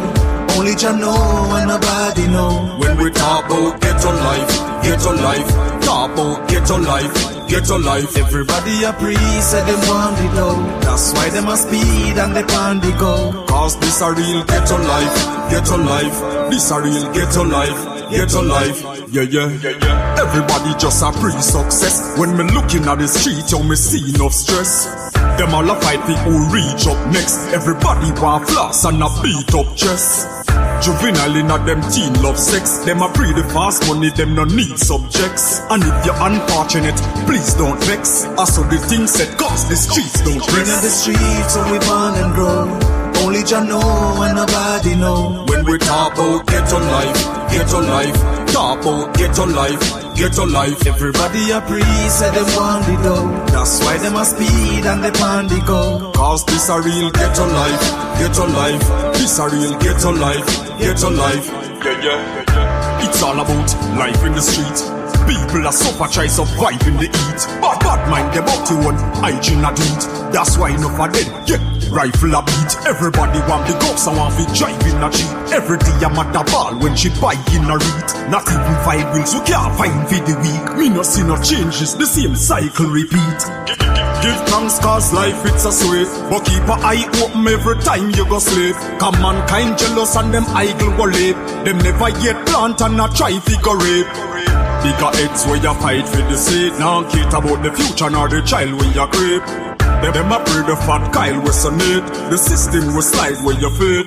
In the streets where we born and grow, only Jah know and nobody know. When we talk about ghetto life, talk about ghetto life.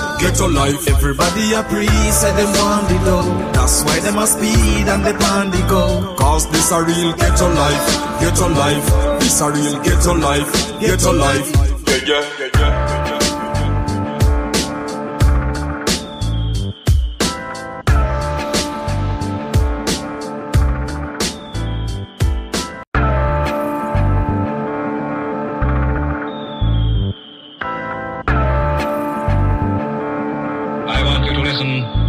Very carefully. Just because we're black, they say we are slaves. Speak of righteousness, they say we are praise. Just because we're black, they say we are slaves. Speak of righteousness, they say we are praise. Brought us from the motherland in bondage and chains. Bury our culture and change our names. They claim we're free, yet we are in pain. As long as there's life, there's a lot to gain. Just because we're black, they say we are slaves. Speak of righteousness, they say we are praise. Just because we're black, they say we are slaves. Of righteousness, they say we are praise. When God spoke his words, they said he was deranged. Marley sung his songs, they said the same. Malcolm X and Martin Luther fought relentlessly so we could be better. Just because we're black, they say we are slaves. Speak of righteousness, they say we are praise. Just because we're black, they say we are slaves. Speak of righteousness, they say we are praise. Brought us from the motherland in bondage and chains. Bury our culture and change our names. They claim we're free, yet we are in pain. As long as there's life, there's a lot to gain. Just because we're black, they say we are slaves. Speak of righteousness, they say we are praise. Just because we're black, they say we are slaves. Speak of righteousness, they say we are praise.